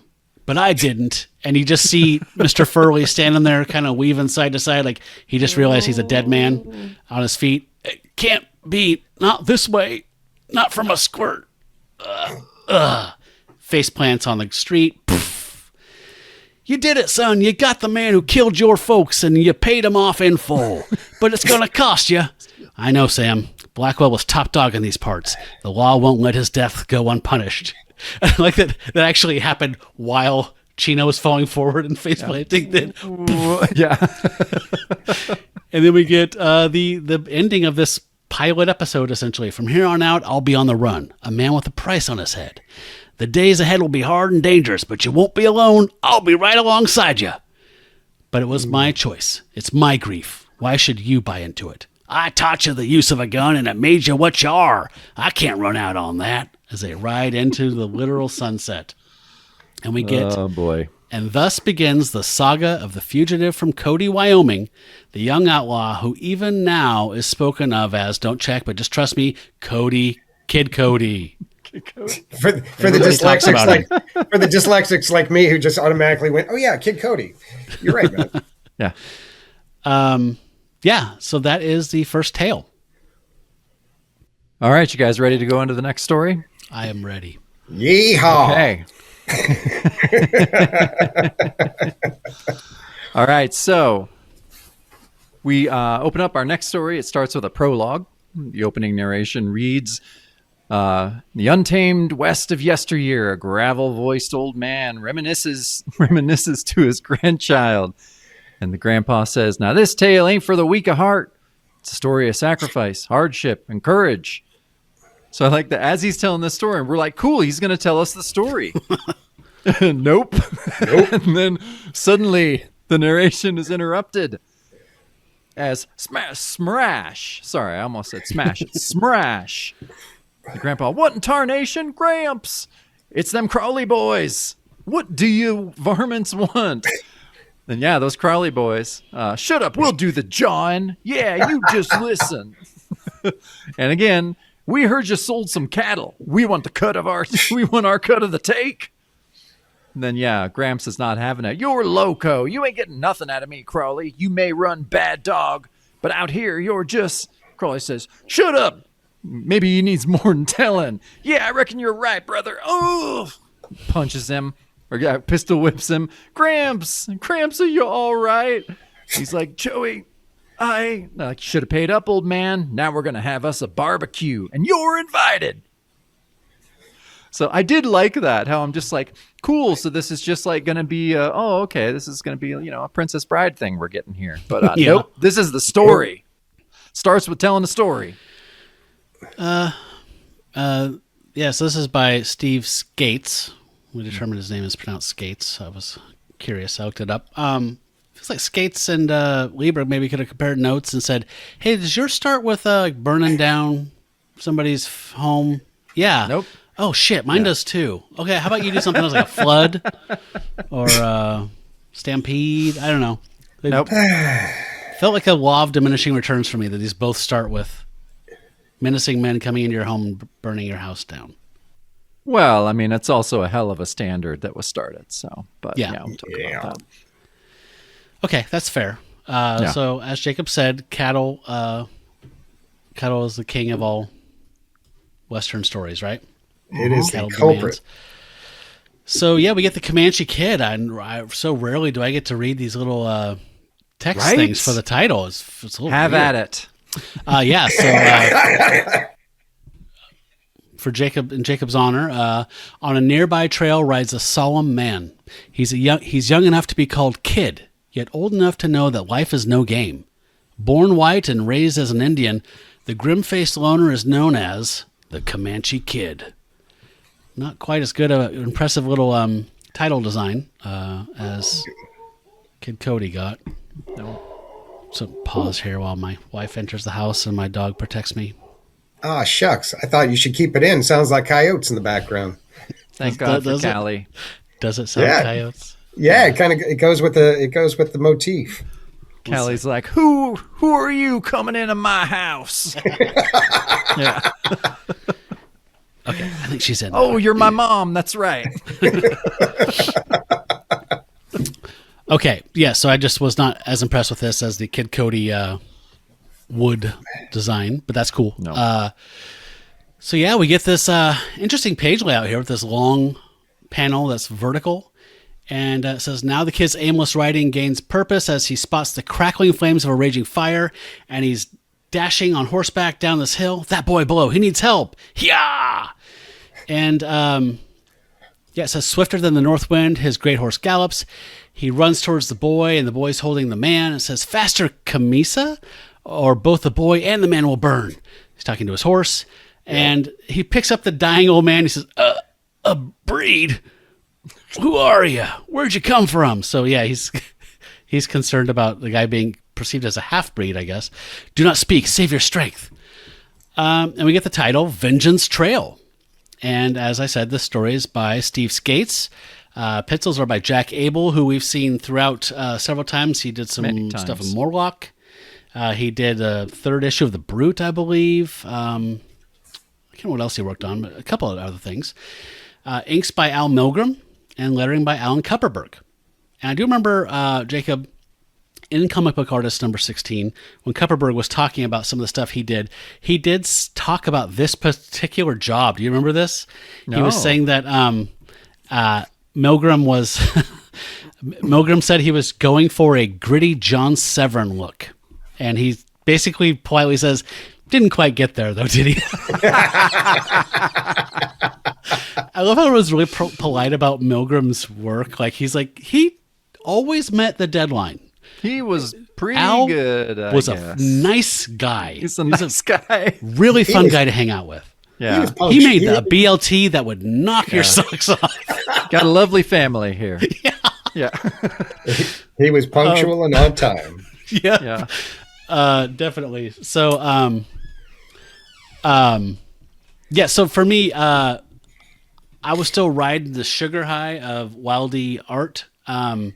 So I think no matter what I saw coming in the next story, I was probably going to be judging it pretty harshly, but I was definitely like, oh, I know, on this first page. Yeah, me too. Do you guys think, I don't know, I'm not as versed in Western comics or film or whatever as you guys probably are.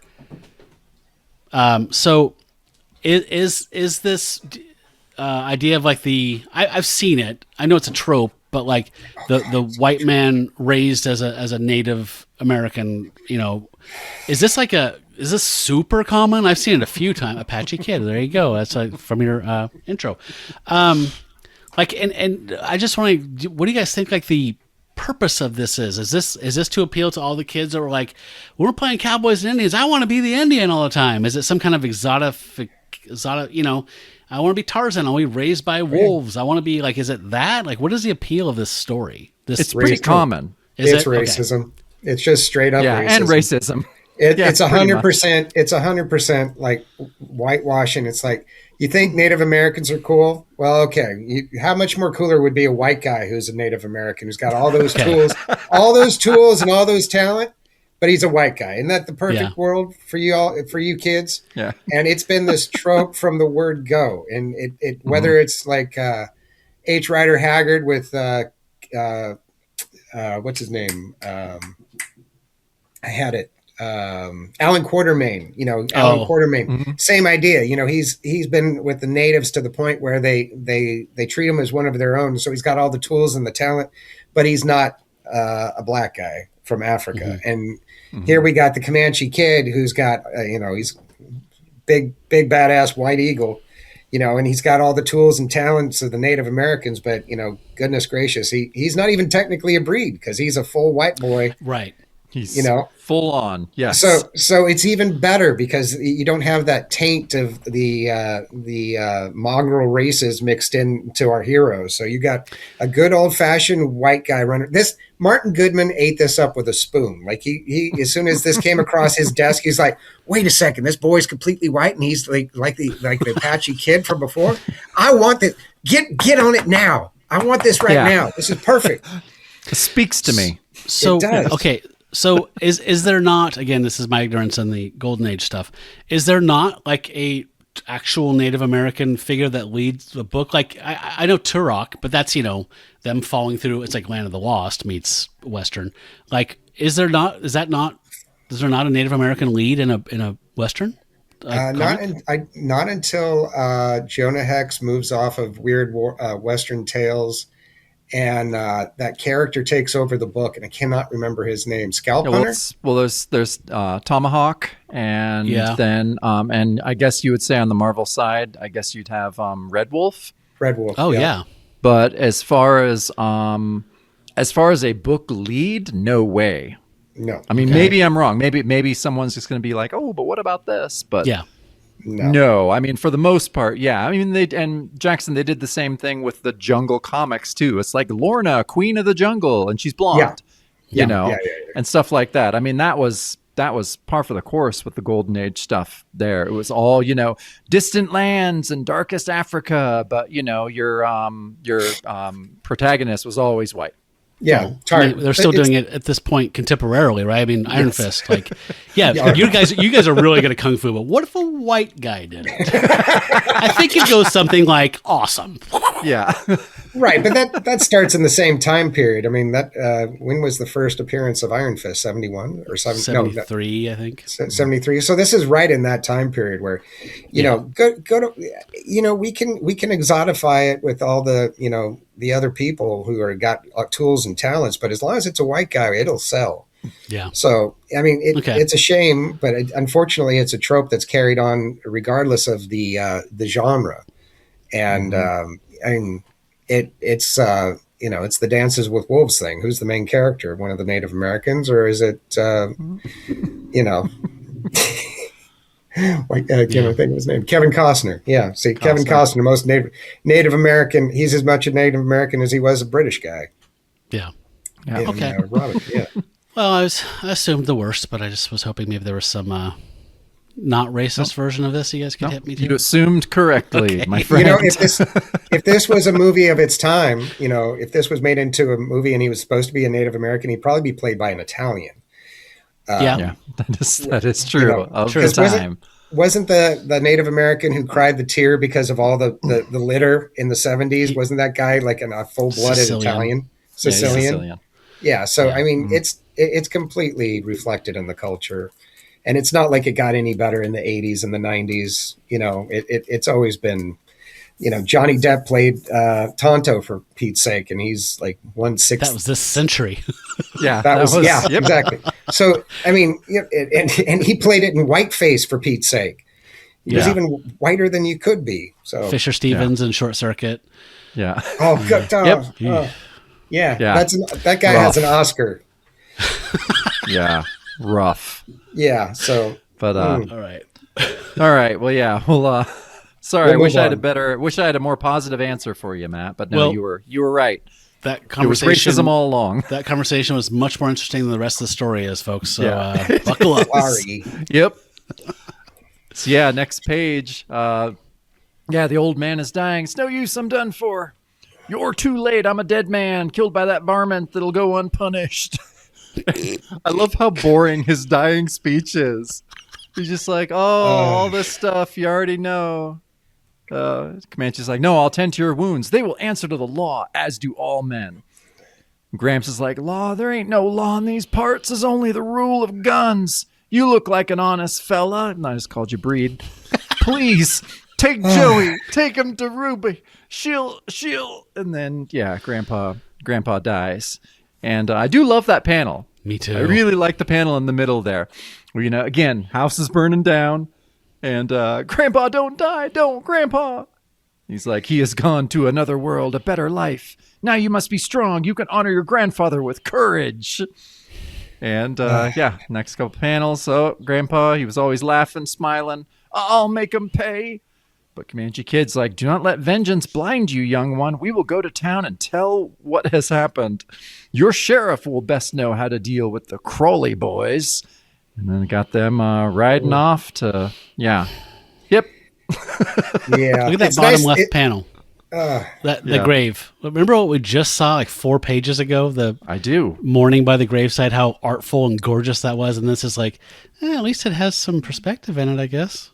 Yeah. It's Jack Abel is doing his best, and it's the art in comparing it to the first story is unfair. I feel it is. You're right. If he was the lead and Doug wasn't in this book, we'd be like, this art is really serviceable. It's clear, it's concise, it's got good composition. There's nothing in it that detracts from the storytelling. It's just not done by a genius, and that's not fair to Jack. And the other thing too is you notice the colorist whoever did the color for Doug is not the same colorist on this, because it Very doesn't have straight color work. It's very straight across the board, steak and potatoes. It's good old fashioned filler story that's not going to pop or going to change your world, but it'll entertain you for about 10 minutes on an afternoon after you pick this up at the soda pop stand.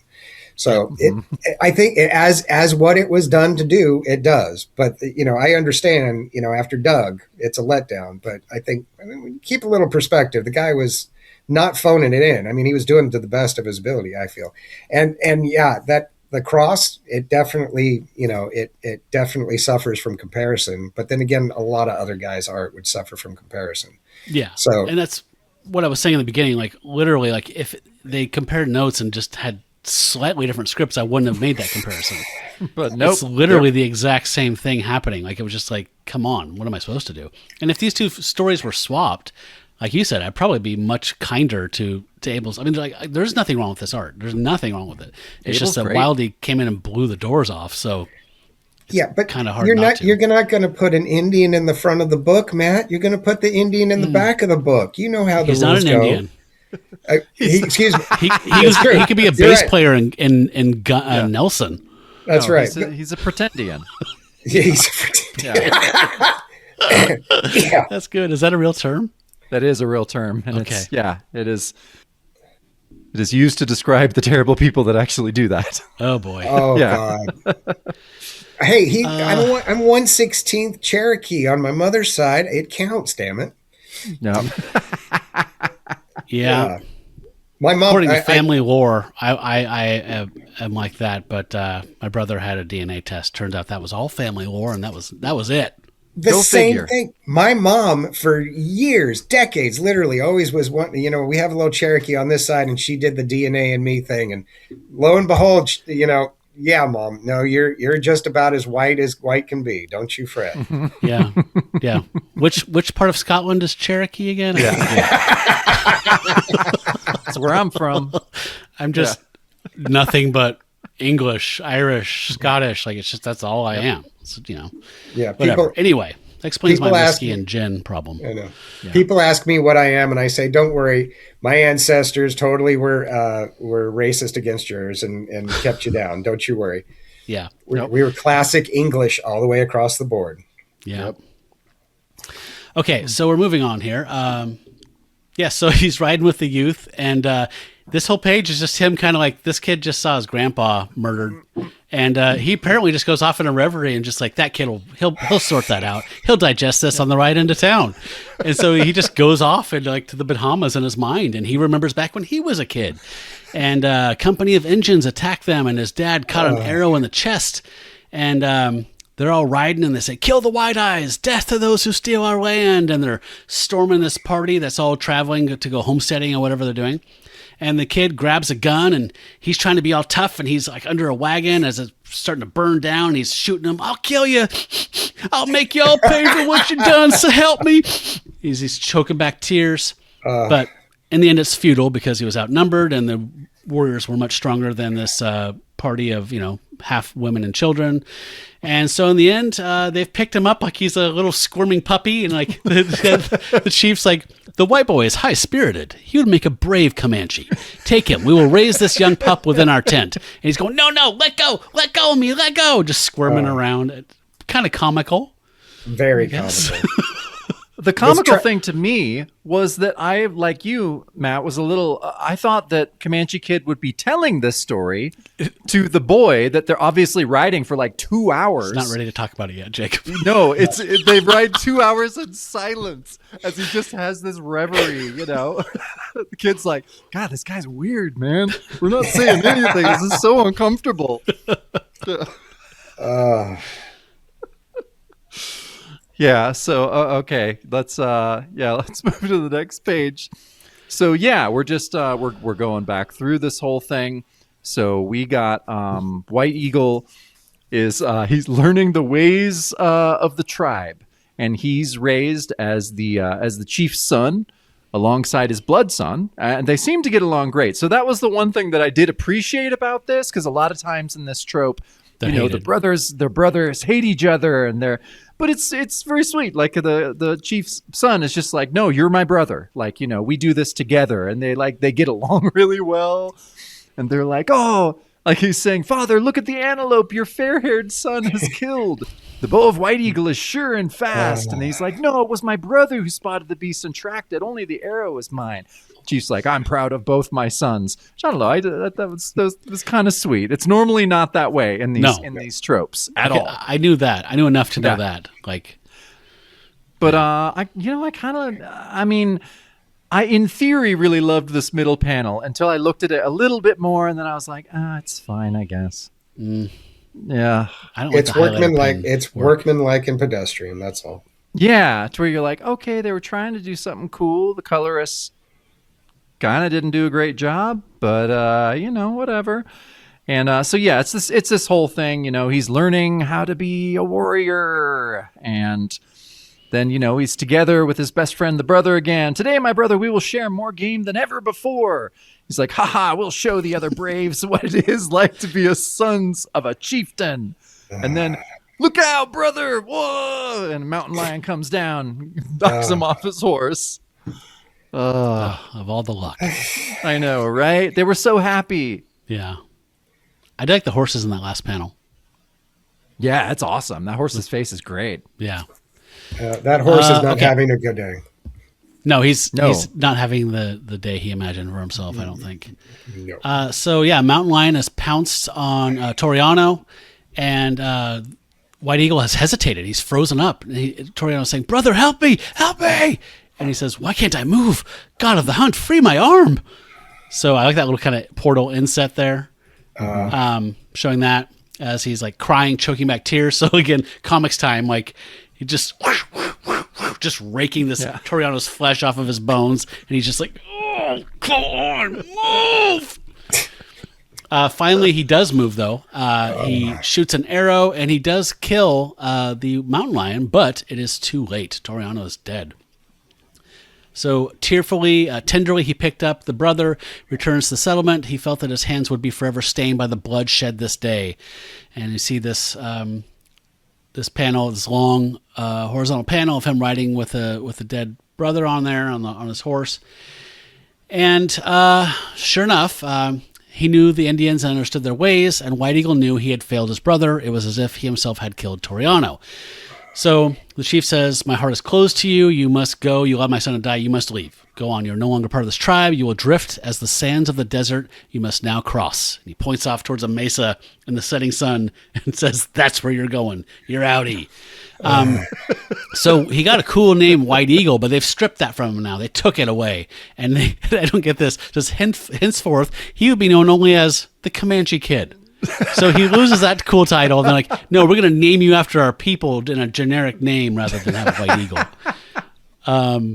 And so he wraps up this reverie and says, thinking to himself, not talking to the kid, and ever since that fateful day I've wandered and trying to forget the one moment of fear. The kid finally was like, as they enter town, mister, I think I see their horses. I was like, by the way, I pissed my pants like 7 times and I almost starved to death on this ride into town. But thank you for not offering me water or anything. You stared into space the entire time. Sorry, I'm not a big talker. Yeah. Oh my goodness. I can't move off this page till we go back to that inset at the top right where he's White Eagle is I'm sorry if you isolated that and just put that on a shirt. I mean, every time I look at it, I laugh because I'm like, that doesn't scream. I'm frozen in terror. I'm indecisive. It screams something else to me. Maybe it's the plumber in me, and I have like a very limited sense of humor. But goodness gracious, that's one of the few like real, journeyman foibles right there, because that does not scream, oh God, I can't move. It's screaming something else to me. Yeah, I need fiber.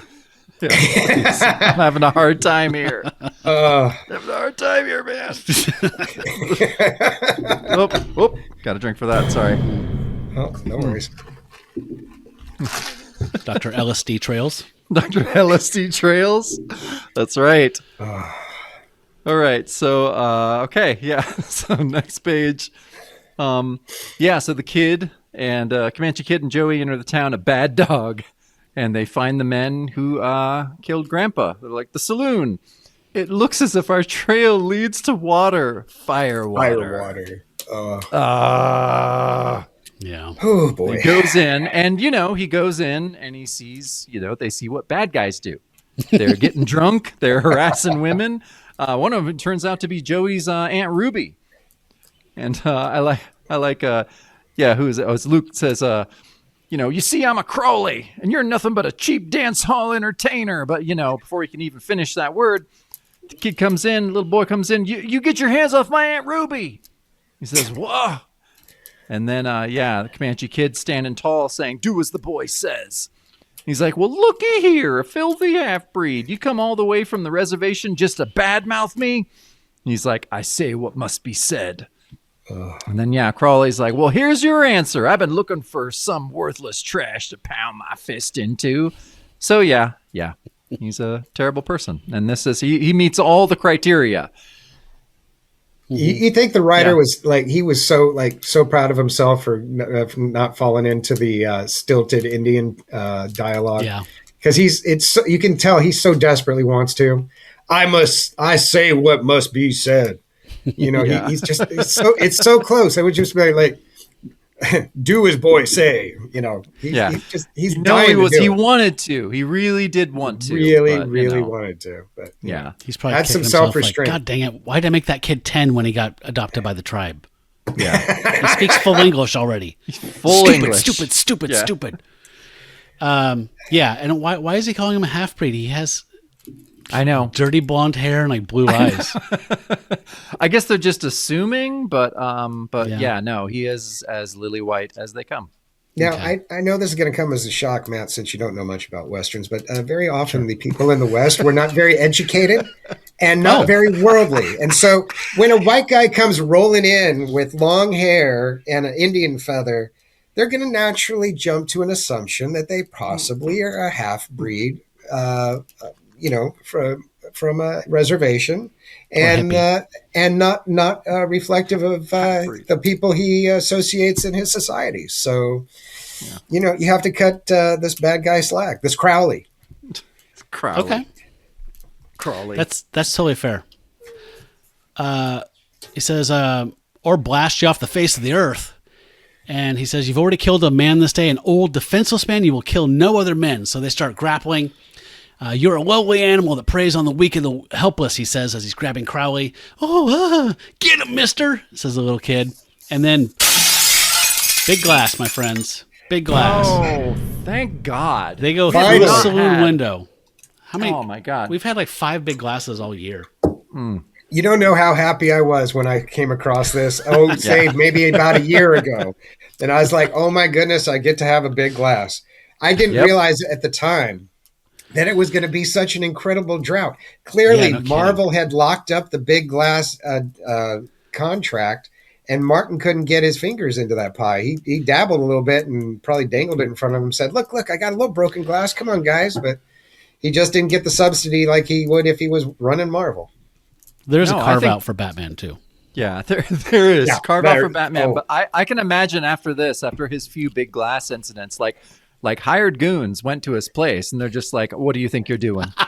This isn't for you. You're not surprised by this visit, are you? Yeah. You knew we were coming. And I like that. So I do like this panel. This is an exciting panel as they're coming towards us through the window. But I love that there's a couple dudes standing outside the saloon going, look, it's Luke Crowley mixing it up with some Indian. Nah, ain't no Indian got that color hair. They're tearing up the town. Someone's got to stop them. So, they did make a note. Skeates is like, wait a minute. Maybe somebody would notice that he doesn't appear to be native. That's a smart fella right there. He's the one. He is a smart feller. I'm gonna. Yeah, he noticed it while they were flying through the air. He's like, oh yeah, no, his hair. Split second evaluation. Yeah. So then they land in the road. He must have reached that gun, thinks the Comanche kid. And he says, let go, you stinking engine dog. I'm going to bury you. And he says, brave words for a killer of old men. As they're grappling over the gun, we're getting to a very familiar trope that I love in all forms of dramatic entertainment. The grappling with the weapon and the danger. Yep. Oof, not a fan of that bottom left panel. No. It's a That ghost coming through the saloon doors. Yeah, you got the ghost, got the specter of a gunfighter coming through. Everyone's limbs are made of silly putty for some reason in that panel. Like, it was just like right. Not a fan. Perspective is a little wonky on the two. Yeah, perspective's wonky. Everything's that was my least favorite panel of the whole fucking issue. Yeah. Well, yeah. The more I'm looking at, you're right. It's weird. Yeah. All right, but yeah, you're right, Matt. Next page, or at the top, blam! Comes out there. I better get ready. Luke's gonna need help. What? And then Luke got shot. He killed him. He killed Luke. I never seen a man move so fast. And so Comanche Kid's just booking it out of there. Hot lead shatters the ground around the kid's feet. And then as he's getting shot at, one bullet finds its target. I'm hit. Must get behind cover quickly. And so, bullets fly, nearly finishing the kid as he leaps for safety. And then as he goes into this place, he's just like, how many rooms you have out back? They're like, just a kitchen and a bedroom. But and the old man says, oh, it's no good to hide, son. Crawley owns this town. He can get all the help he wants. He'll kill you for sure. Comanche Kid says, perhaps I will not be the one to die. Once before, danger froze my blood, but never again. So, I'm glad he thought about that story again as he was riding back, because now it's all fitting together. It's all coming full circle. Oh, yeah. He got something he's obsessed about, that's for sure. Yeah. He helped himself to the linen, just started tying up his wound. Yeah, I know, and they're scared shitless when he comes in. They're not like, oh, come in, sir. He's just like, fuck you, I'm coming in. They're like, okay, don't kill us. No, he was being considerate because he would have gotten. He was being considerate. He would have gotten blood all over their goods. So he just grabbed something. They're dry goods and their sundries. Right. That's right. And sundries. Wow, we have everything. Yep.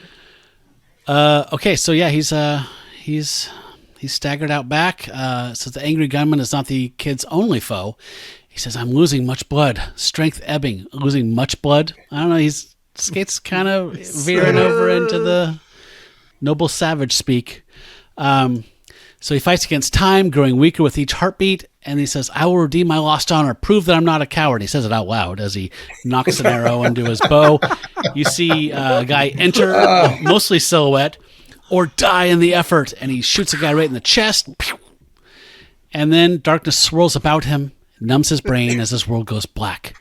And so I do kind of like the concentric circles, the Daredevil effect of it's just fuchsia, magenta, and yellow, and he's starting to black out. And you see these just cross-hatched little like figures coming out, the kid and Ruby, Mister. And then we cut, hours pass before the world comes back into focus. Look, he's waking up. And so they treat his wounds. He says, I'm all right. The injury is not severe. He's in a bed, clean sheets, new dressing. And then we go to the bottom of the page. You did the town a favor, says Ruby. Those Crowleys were mean as all get out. He says, I only did what had to be done. Now I leave the boy in your care. She don't need to take care of me or Mister. I can take care of myself, he says. And then we get a last panel, very dramatic, sun and rays flying out towards us, and he's riding towards the sunset. Again, same as last story. He's thinking, he says out loud, now he's talking. The boy has courage. I hope it never fails him. For when the brave fall for even a moment, they must ride in shame forever. The narration says, and with those words, the Comanche Kid turns and heads towards a new adventure beyond the horizon. The first of many, I predict. I predict 165 issues. All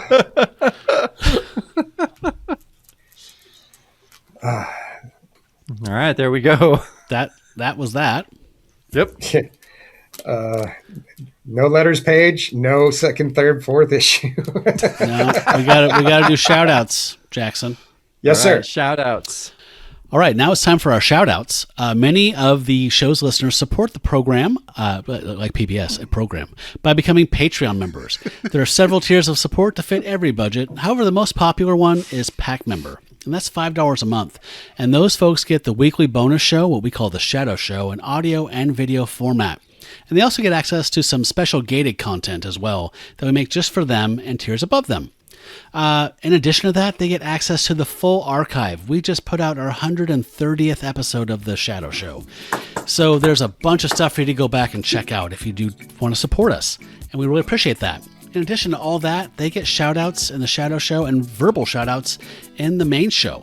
And so the pack members are fine folks like Ben Potter, Blake, last name withheld, Brad Elmore, Brian Steed, Brian from Marvel by the Month, Caleb, Dave Kennedy, David D, David Goodwin, Glenn Lash, Grace, James Sheegas, I think that's Jared from the Swords and Scrolls podcast, Jason W, Jeff Fitzpatrick, Jerry from Buffalo, Justin the Owl, Kyle from the Heartland, Matt Harvey, Melissa Watts, Michelle from Moonlit Cognate, Mighty Morphin Blue, My Childhood Comics, Pap Svek, Rob from Marvel by the Month, David, Tony Iupi,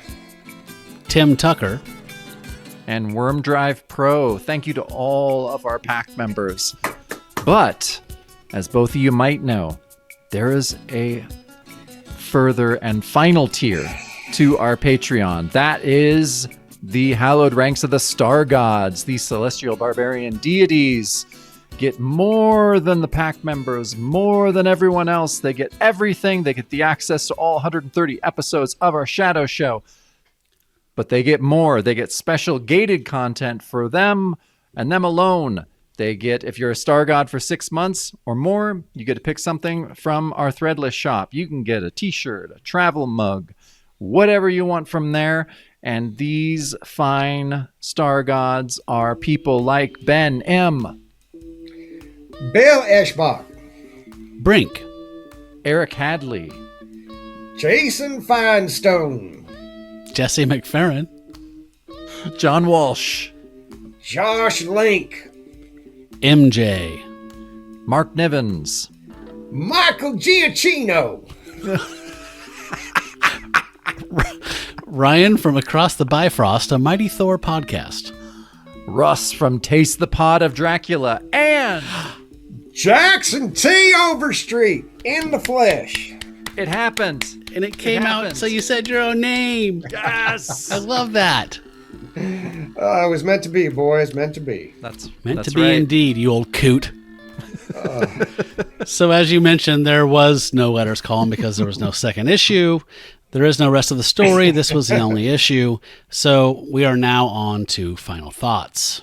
As our esteemed guest and Uber patron, Jackson, please.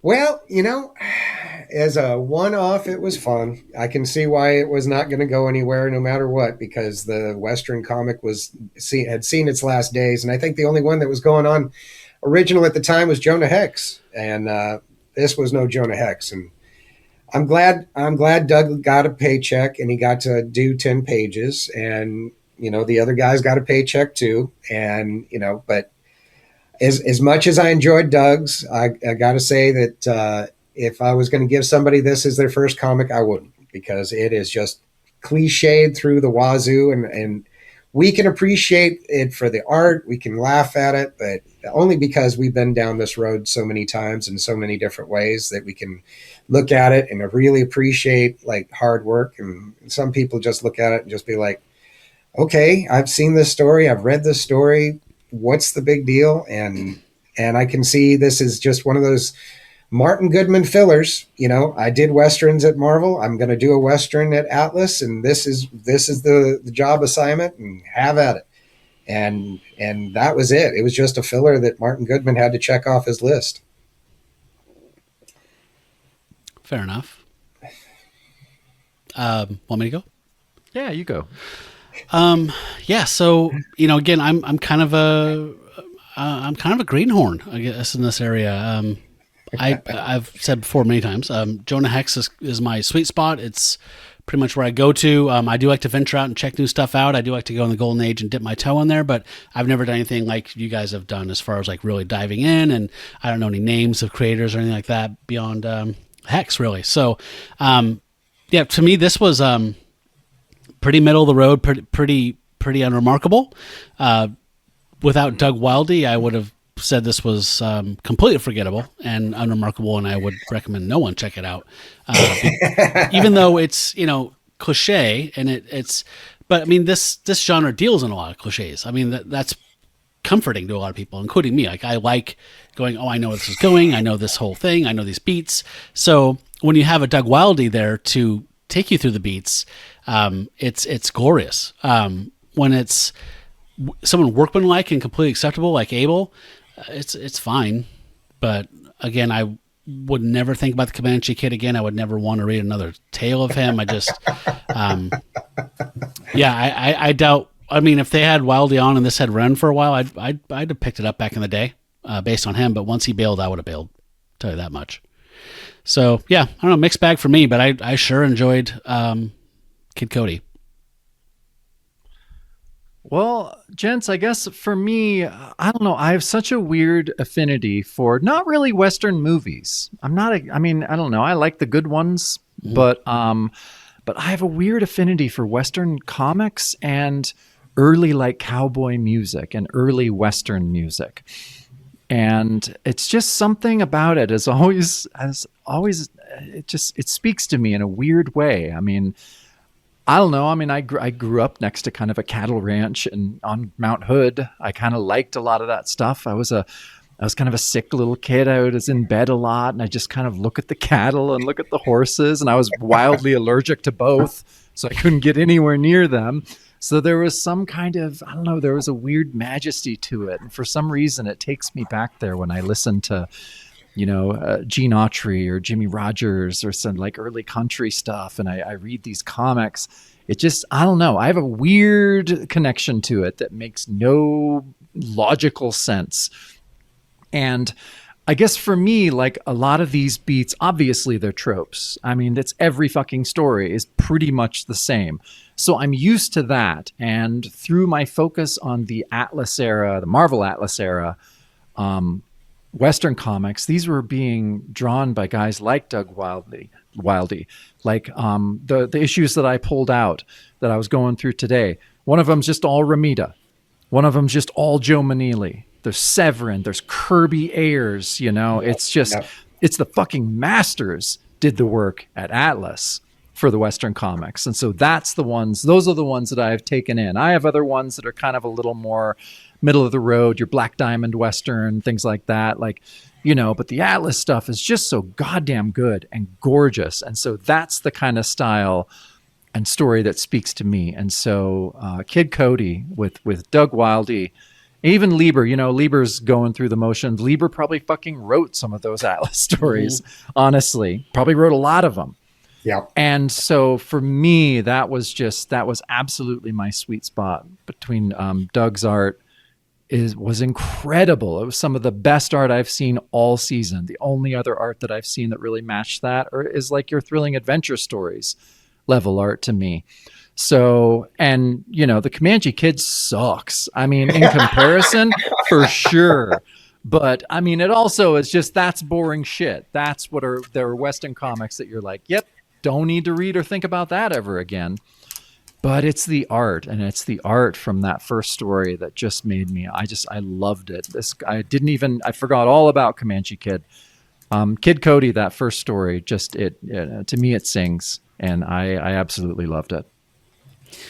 Yeah, I think what we're all kind of saying, like, Jacob Eater's talking about how having the Ramitas and the whoever's like on the Marvel Atlas stuff, it makes all the difference. And so it makes me think of like that documentary, the Aristocrats, about that horrible joke. But, somebody, I think it was the first time I'd heard the expression, maybe, it's the singer, not the song, right? It's always about who's telling the joke that really makes the joke. And it's the same thing for me. Like you were describing your experience with those Westerns and the relation with the art and how you enjoy them through that art. You can plug in any genre, right? Romance is you could have just said romance instead of Western. It's the exact same thing. Like the stories are all the same. So the art is the king. And so if the art's good, it's glorious. And if it's unremarkable or bad, it's trash. So there's a very steep like cliff that you walk with these genre books like this. We saw it in one issue tonight.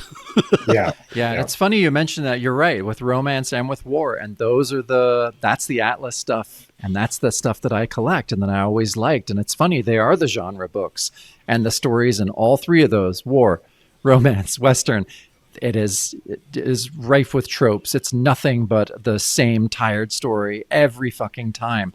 But it's the stuff that I was drawn to, and maybe it is. I don't know. I don't know why. I mean, it's disposable story with gorgeous art, and maybe it's something when you're experiencing a trope that is so hard, that is so tired.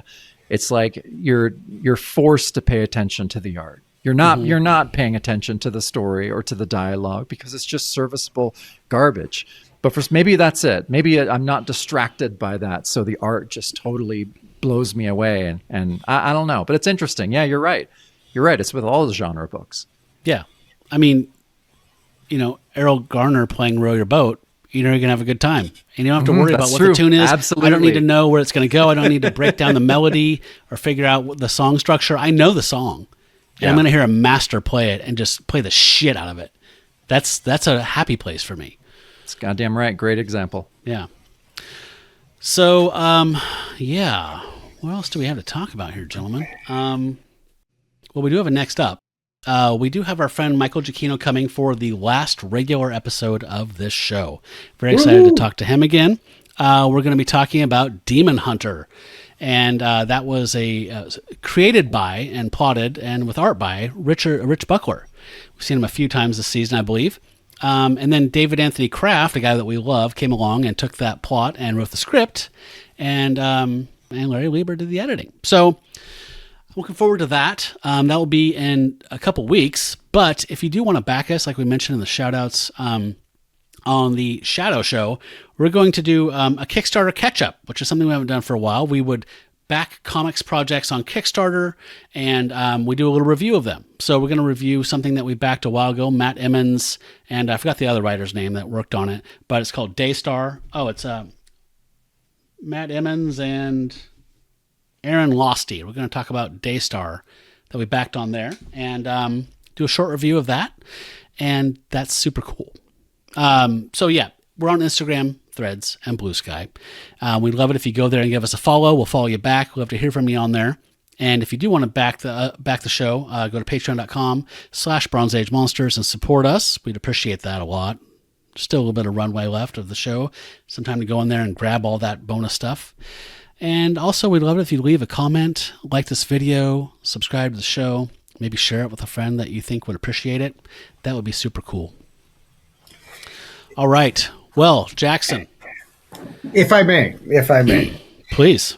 As the guy who's, been throwing you a couple of dollars for a while, I would like to put this out there to the community. Everybody who watches these videos or listens to you guys put in a ton of work. You guys have full-time jobs.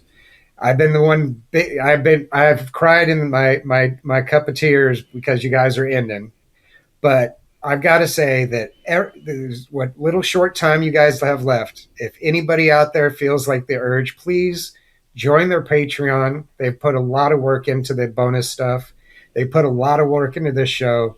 $5 a month ain't nothing in this day and age. And these two guys have, for myself personally, provided hours and hours of entertainment. And even though I've never met either of these gentlemen in the physical form, I got to tell you, I feel like I have two good friends here who have done nothing but entertain me and share their time with me and have gotten nothing but a couple of bucks and some free comics out of me. And I think I've gotten actually the better deal out of this. And I really would support anyone to give them a couple extra bucks while they're still throwing out content, because they've been doing this for 7 years, and it was 5 years, excuse me.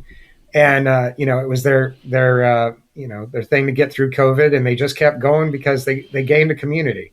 And so if anybody has a couple of bucks, throw it their way. They have earned it. They deserve it. And I just want to tell you, gentlemen, that I really appreciate everything you've done. And whatever slight thing I've been able to do for you, I'm grateful and very appreciative that I've been able to share that with you. And thank you for sharing your loves, your joys, and the crazy amounts of weird things that you guys love, and your families and your friends. I really appreciate it from the bottom of my heart. That's beautiful. Thank you, Jackson. Thank you so much. And you've done a lot for us. You've done sent us a lot of amazing stuff, and you've been such a big supporter. And it's no, it's just and getting to know you and getting to know all the people that have become our friends. We have a tight community now that has come out of this show, and that's something that's not going to go away when the show goes away, and that's something I'm really appreciative of. Me too. Yeah, you're stuck. You guys are stuck with me through the when the show ends. I'm still going to be pestering you guys on the Discord. Don't you fret. It's fine by me. Fine by me. Yeah, and the Discord will still be around. I'll probably scare up a book club or something, and do a voice chat and do a book club. We'll do watch-alongs of movies stuff. We'll do stuff like that. We're always there chatting. So we'll never be gone, but just the show won't be going on anymore. So, Jackson, I can't say enough. Thank you enough for your support. Early supporter, huge supporter, a pillar of our community. You've propped us up, and you've made a lot of what we do possible. So you're an amazing guy, and you're super supportive, and we love having you around. So thank you so much for everything. All right. Well, that was awesome. Decent comic, great conversation. Always on offer here at Bronze Age Monsters. Here, here. Here, boys. And now all right, it's Jackson, time for us to hit the trail, boys. It's time for us to hit that dusty trail. I had a great time. I love that you got all kitted out for this. You looked amazing. Your backdrop's amazing. You put us to shame. All right, folks. So we have one regular episode left to talk about Demon Hunter, and then it's gonna be a finale coming. So there are ballots. There's a ballot link in the description of the show and in the show notes for the podcast version of this episode. If you're ready to start voting, just a reminder, what we're doing is top 5 and bottom 5. So rank yours. So you can either try and guess what Jacob and I are going to be ranking. If you match our top 5 or bottom 5, you can win a prize. If you just want to tell us, just communicate your actual, without guessing what's going on, just tell us what you think. We'd love to hear it. We're going to share some of those on the show as well. So there's top 5, bottom 5, and your MVP, which could be a character, a title, a bullpen member, an artist, writer, something. Whoever you thought was the MVP of the entire Atlas Seaboard experiment, we'd love to hear that as well. So the ballots, the links to the Google Doc are there. You can vote whenever you want. Voting is open. So we'll be back in 2 weeks for Demon Hunter with Michael Giacchino and maybe another guest. It's a little surprise. We're not sure yet. But again, Jackson, thank you so much. That was awesome. I'm so glad that you got to come on and be a part of the show that you've been such a huge supporter of this whole run. So a very special way to wind down the season. I appreciate it. Damn right. Right back at you, boys. All right, folks. Thanks for joining us this time. Remember to do that survey. And until we see you next time, stay bronze, Pony Boy. Stay bronze.